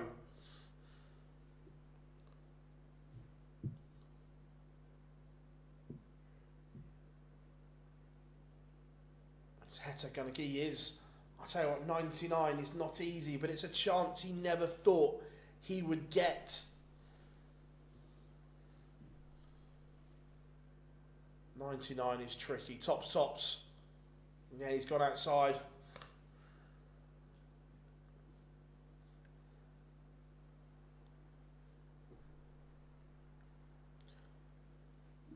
Oh my Damo. It is a leg that you have bossed. And you're behind. Joe Cullen, someone call the police. There's been a burglary. I'd like to report a crime.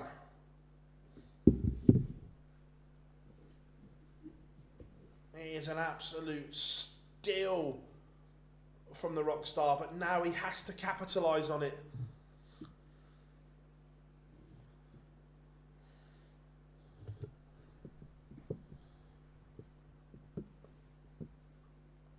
Both start with 140s. If Cullen can hold here, it would put him within one. The dart Damon Heta has thrown that's hit double 13 is a mile away from double 6. It's literally in the middle of double 13. He has very much overpitched that.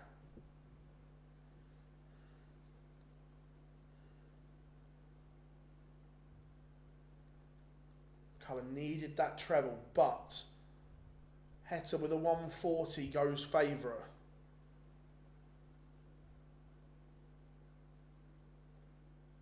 As you were. but what Cullen would give for a maximum.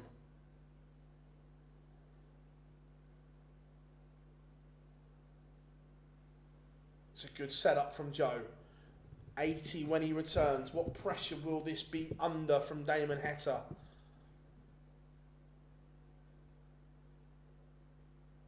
Enough. He's got a ton. Joe's got 80. He's going to get 2 at double 10. And he's missed 2 darts for 5-3. Will Damon Heta make him pay? Tops. That was the play. But again, Damon will be disappointed that he's not got a dart at a double from a ton. So Joe Cullen, double 5 to move within a leg of the quarterfinals. And he split it. Cool, calm and collected. I like that from the Rockstar. In the midst of battle, we had a clear game plan. I'm a fan of that. Now, Heta will have to win 3 on the spin.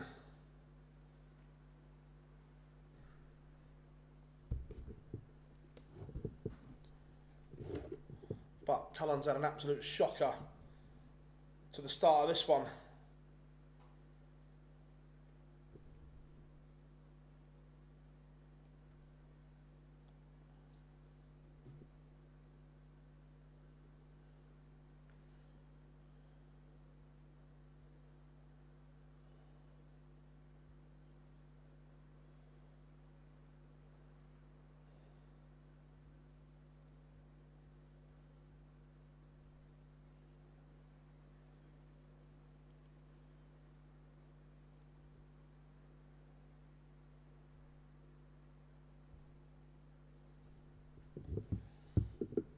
Heta holds. Now over to Cullen. This is where he has the darts. We've seen a few comebacks materialise, a few attempted comebacks, but now this is the leg. And trebleless Rockstar means there is a chance already for Heta. Is he going to pounce all over it? He may, you know.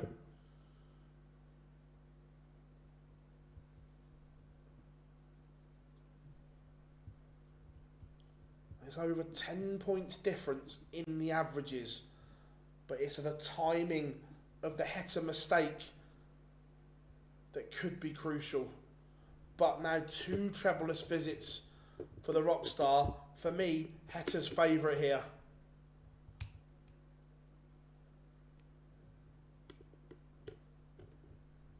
He is now, that's for sure. He's down to a finish. Joe Cullen has messed his lines up. 3 trebleless visits out of 4. Is that the undoing of the Rockstar? Because Heta doesn't need to take out the 164 the showbiz way. Just tees up 64 and he will get the chance to break back, and he'll have the darts in the decider to go favourite. Now it's now another trebleless visit from Cullen. This has been an absolute darting disaster for Joe. But Heta misses. He couldn't, could he? After all those trebleless visits.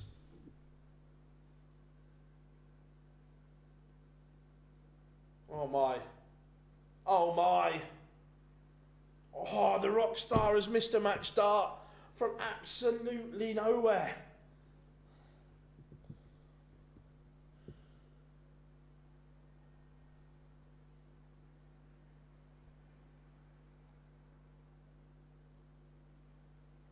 Last dart in hand.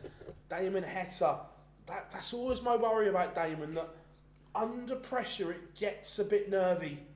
The doubling deserts him, and we've seen it in one leg, and we've almost seen it there where he misses 5 darts to break back and so on, and that he was in control of that leg.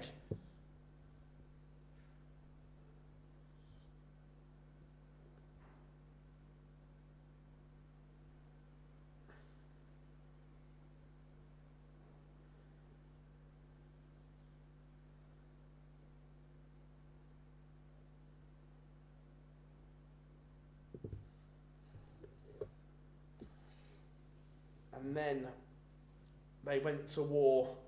One leg, 5:01. Heta has the darts and has started well. Cullen will need to find something more, and that more is not there. The inconsistencies are on show, and Heta looking to wrap this one up. Oh, Damo. The old 165 leave, but lucky he's got away with it because Cullen has not punished. Again, board management, Damo. Board management.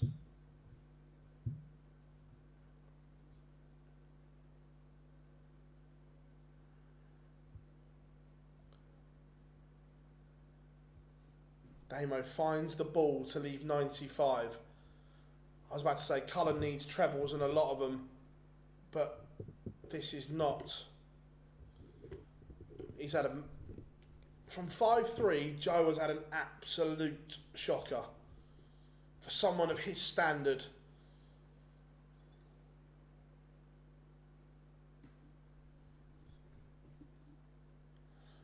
And Damon Heta has won it from 5-3 down. Cullen will be kicking himself. He's missed a match start along the way. Red card for Bournemouth. I forgot that was even on, Rob. Ebba Nilsson. Interesting.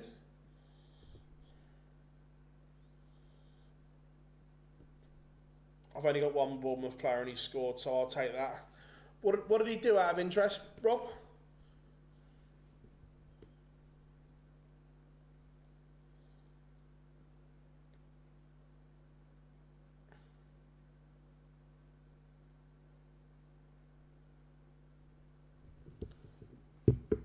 Slipped over. Fair, it's actually.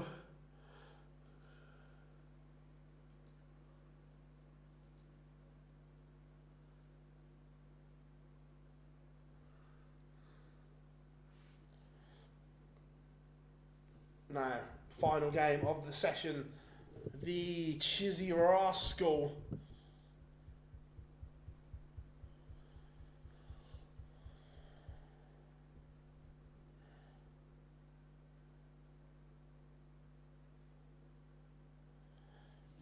Takes on Ryan Joyce.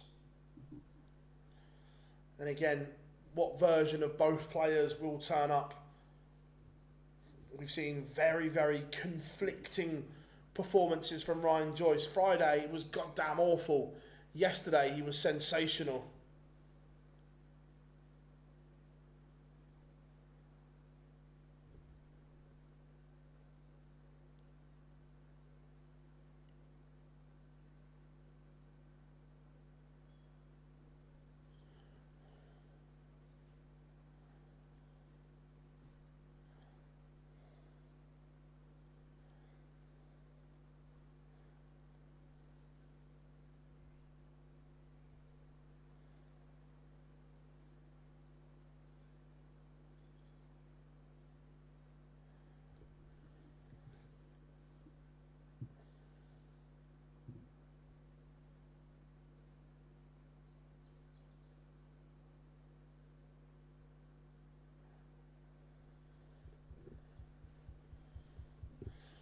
Right, we've got about 2 minutes till pictures return for the final game.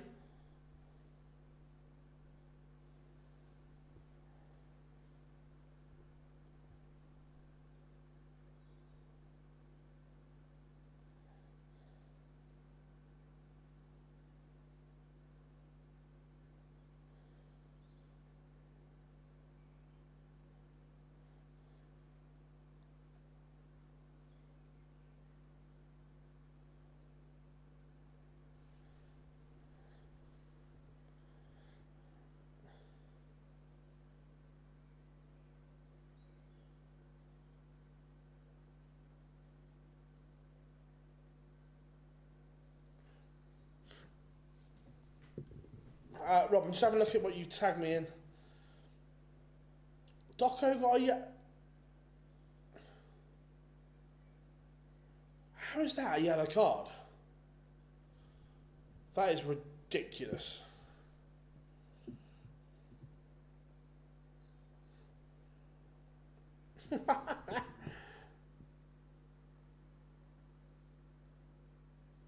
That is mental. Brad, an unbelievable fight.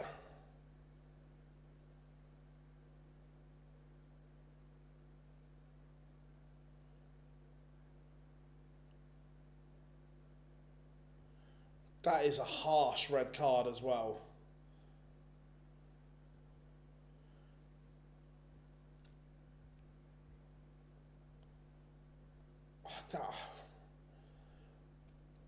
For me, he's slipped.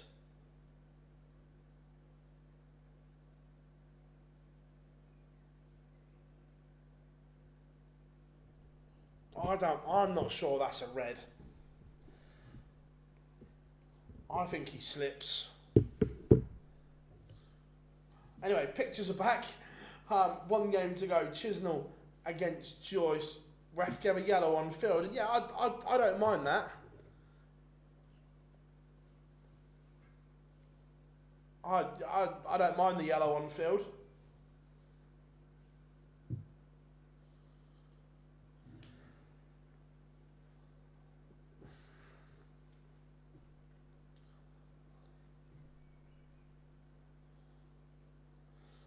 Again, this whole clear, is that a clear and obvious error? No. And again, the yellow card for what's his face, Doku, not Doku. Yeah, anyway, you know what I mean. That's a clear and obvious error that shouldn't be a yellow card, but VAR can't get involved.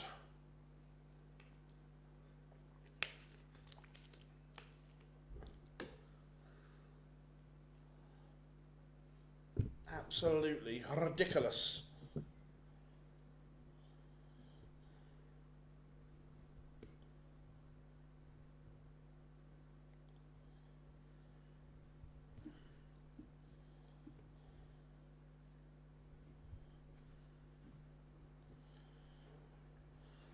So here we go.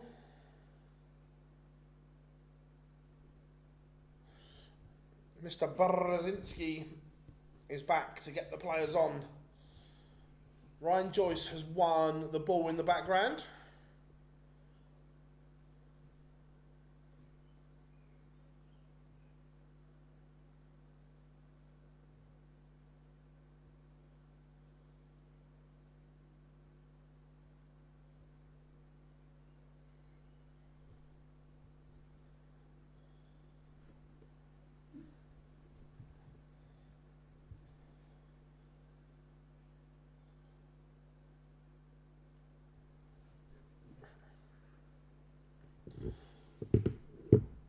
So at least Mr. Joyce decided to pack a shirt this week.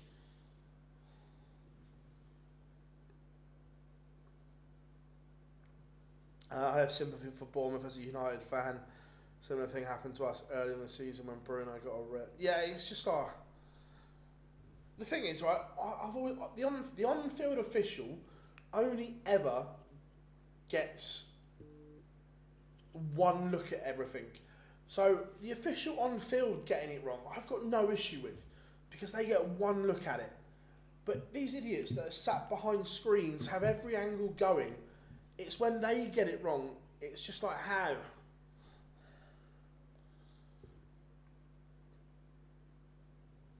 I'm not sure why Tetris, Rob. It doesn't make any sense, does it?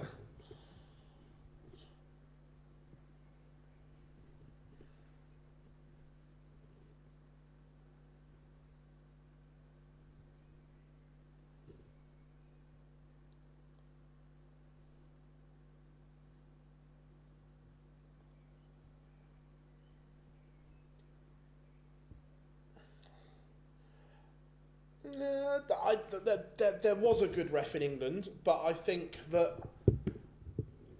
the use of VAR has hindered all officials because they're now scared to get it wrong, or some of them use VAR as a backup and so on. And so I think their mentality switch. Before VAR, look, Arsenal fans won't agree, I'm sure others, but Michael Oliver was an exceptional referee. He was genuinely exceptional.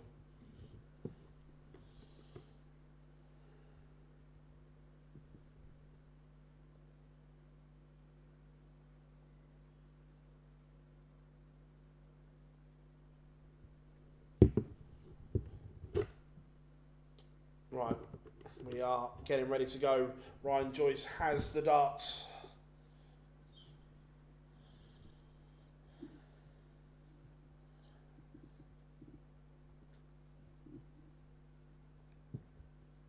Robert, I don't know if you're a reader or an audiobook guy, but Mark Clattenburg's book is very good.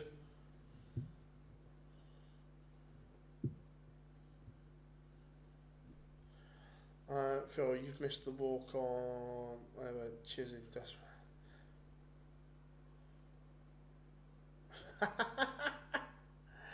Oh, I love Mace. Absolutely love Mace.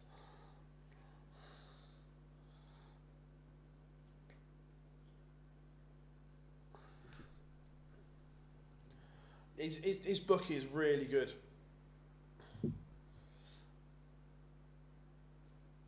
I like John Brooks. Yeah, he's alright.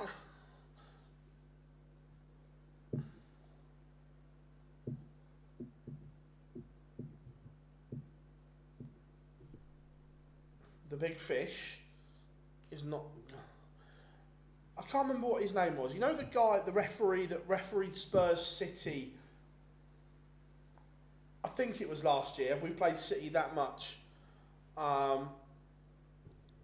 don't know, but where he should have played advantage and didn't. I can't remember if it was last year or this year. Chizzy is ready, and he is going to get a go at this 70 for an early break.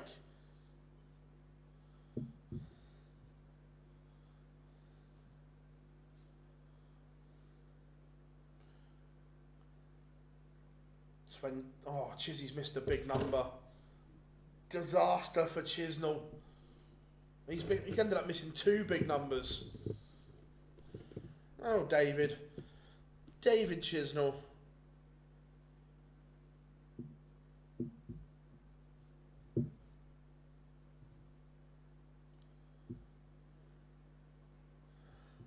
And it is 1-0 to Ryan Joyce.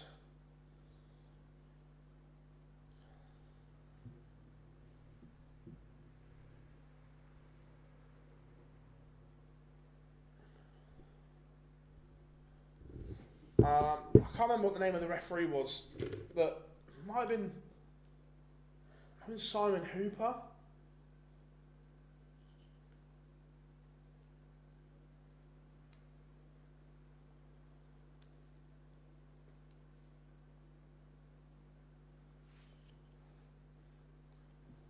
Chizzy will be kicking himself because Ryan Joyce has stepped in to punish 1-0 to Joyce, and he's just asking a few questions of the Chisnall throw here.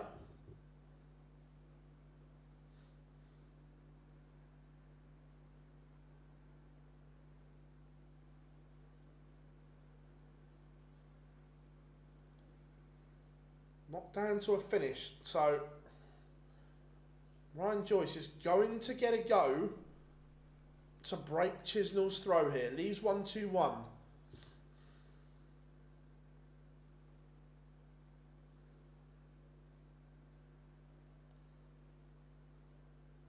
Chizzy leaves 82, but may not get a go.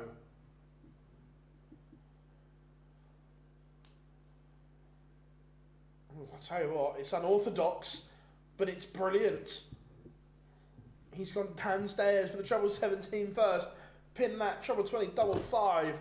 Tetris, Ryan Joyce leaves Dave Chisnall. Still crazy that Spurs beat City 4. Yeah, it was. I can't remember. I can't remember if it was this season or last season when City had a glorious counter attack and the referee pulled it back for the foul. And look, was that a mistake? Yes, But that whole game, he was incredible, that referee, and he got absolutely ridiculed, hammered for one mistake in 90 minutes. And the rest of the game, he was genuinely flawless.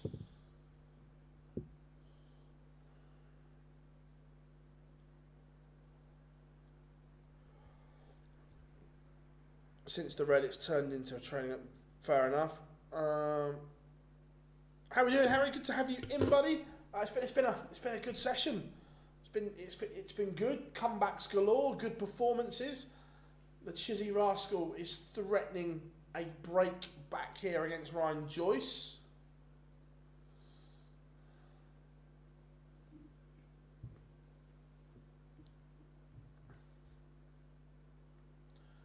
He'd like another treble here.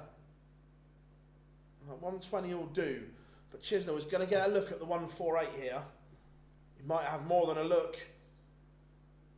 It's more than a look. Oh, he goes inside. He's had a chance, Chisnall.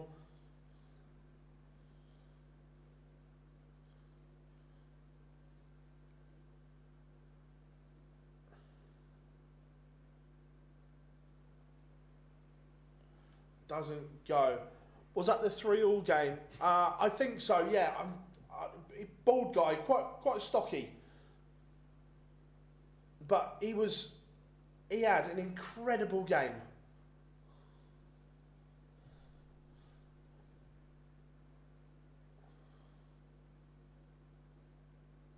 Chizzy, can he find it? Last eye in hand, he can't.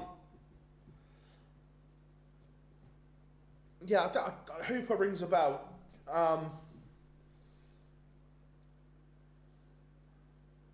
Ryan Joyce, this is huge. Oh, when he's missed a golden chance for 3-0. Surely Chisnall won't miss again. Does he go? Well, we may do. Don't miss the big number, Dave. Don't. Oh, no. Chizzy. Chizzy. It is 3-0. It's an absolute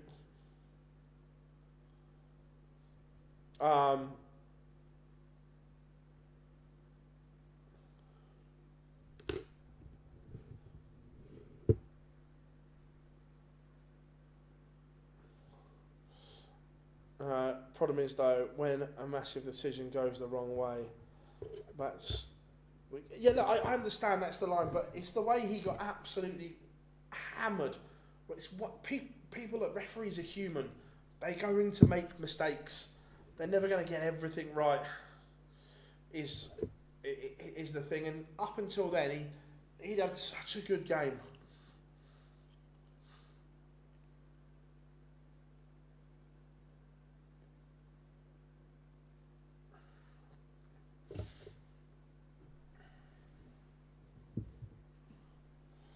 Joyce is now free rolling.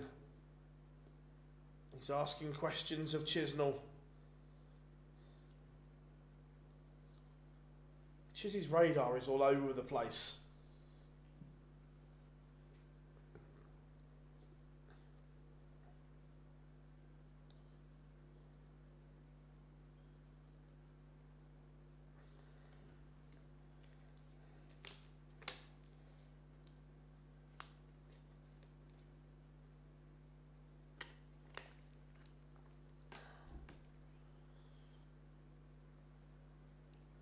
Leaves 68, Chisnall not on a finish.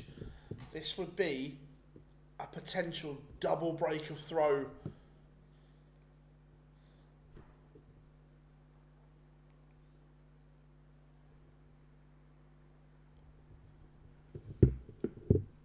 Chisnall now is on a finish, but Ryan Joyce is going to get 16 for double 16. You know the drill. He doesn't miss in that area. 4-0 to relentless Ryan Joyce.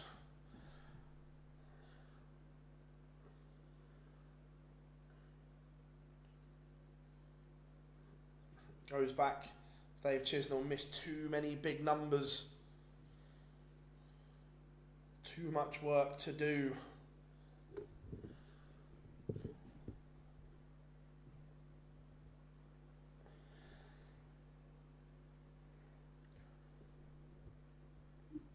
And now he is fighting not to be bageled.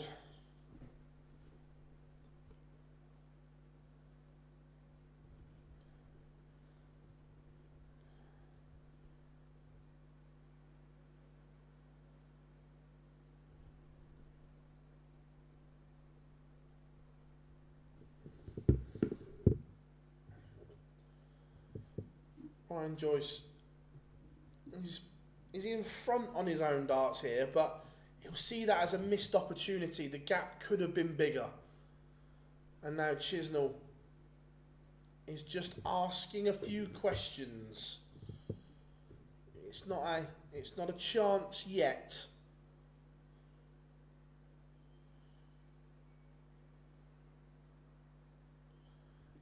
Now it might be. Joyce leaves 142, Chisnall on 210. The setup was not good from Chisnall, so it is back to advantage Ryan Joyce.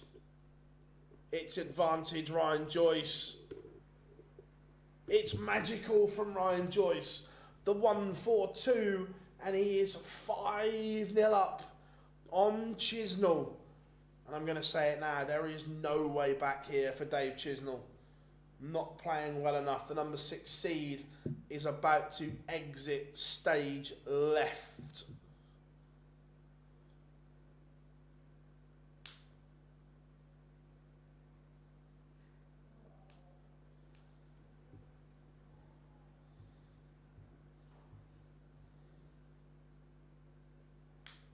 Yeah, and you know, a bit of H2O.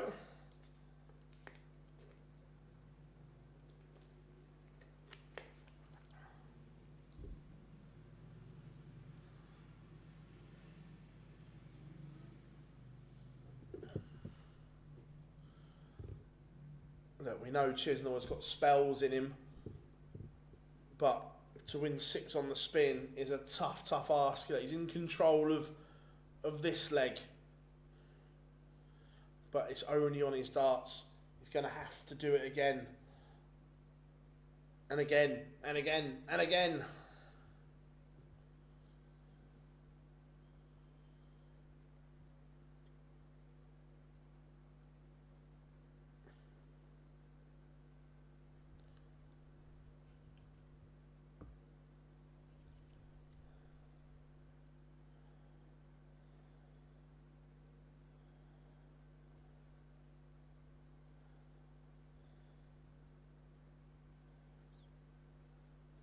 Chizzy does hold, but now Ryan Joyce will throw for victory.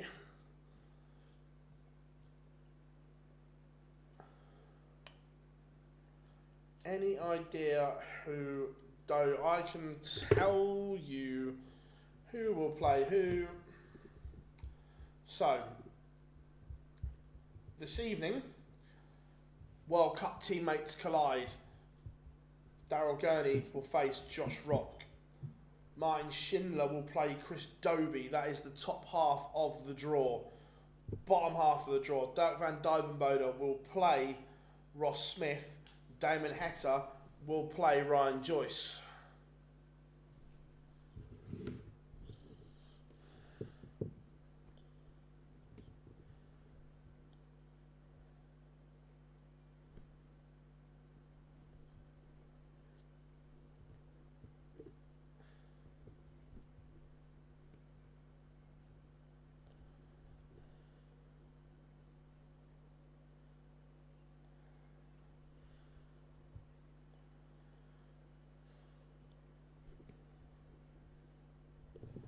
Ryan Joyce, 140. It's not going to go, so he'd like a ton just to leave tops. That gives Chisnall a glimmer of hope.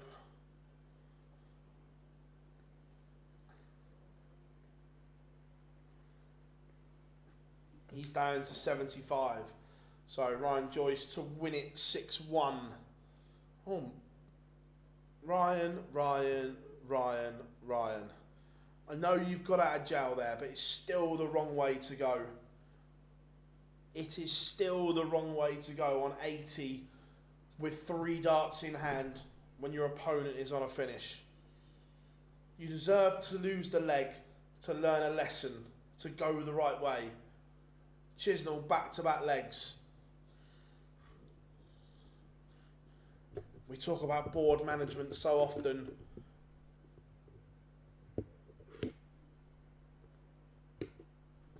Chizzy is threatening the comeback. Also, Ryan Joyce's level has just dropped over the last couple of legs.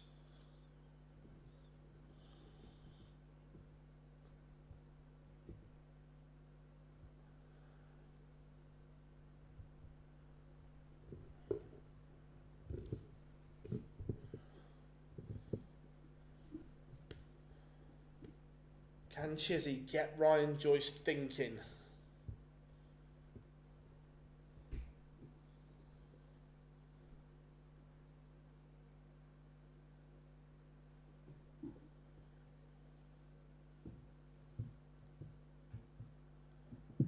But it's looking as if it's all going the way of Ryan Joyce here.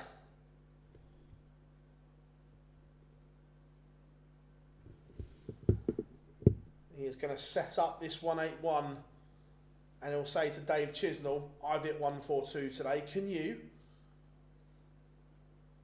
Because that's what Chizzy's going to have a go at, 142. I think he'll go a different way to Joyce. Yeah, he's going treble 17. Treble 17 for tops, and Chisnall says, whatever you can do, pal, I can do as well. All of a sudden, this is game on from 5-0 to 5-3. And again, it just goes back to questioning Ryan Joyce's board management in certain situations.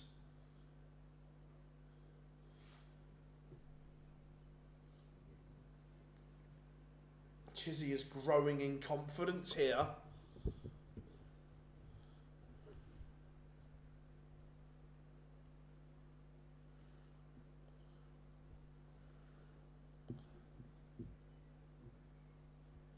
We get a rare celebration from Chizzy as well. He pins tops and gives it a pow.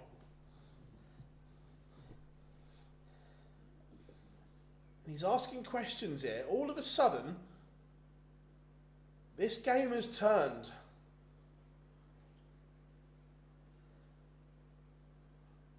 Oh, he's left a bogey number. Come on, Ryan. And Chizzy is making hay because Joyce leaves a bogey number. Oh, Chisnall, not a time to have a dart on the floor. And I would guess, because of Chizzy's equipment, that he's tried to fire in a maximum and that dart has clattered in to all that plastic on the moulded flight and stem that he uses. But he's still going to get a go for 4 legs on the spin. Treble 19 leaves tops. Oh, it's not going to go, so Joyce, another chance to win it. Let's see what Chizzy's darts do. My guess is they're just clattered. Yeah, it's just hit the flight on the way through.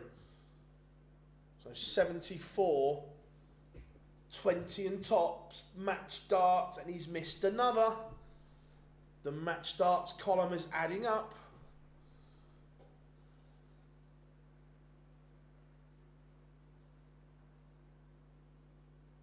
Tops for Chisnall, the target that Joyce has just missed. Oh, and Chisnall has missed. Is that the beginning of the end? Ryan Joyce, 3 darts in hand now to get the job done. And dart number 2, Ryan Joyce has beaten Dave Chisnall. That got a little bit too nervy for Ryan Joyce's liking. It was a game he dominated. But little mistakes here and there are what cost you in the end, but in the end, yeah, 100% Tom, board management is absolutely essential, and some of the big boys don't do it well enough. Everyone, what an afternoon session it has been. It has been an absolute pleasure guiding you through all the action. We have been Online Darts. Remember, if you haven't yet, make sure you drop us a like and subscribe. We are trying to get to that magical 43k mark by the end of the weekend. So if you can, just drop that little subscribe for us. We will be back 6 p.m. on the dot for Cup Collection session. It is all or nothing. Someone will be crowned champion. Join us from 6.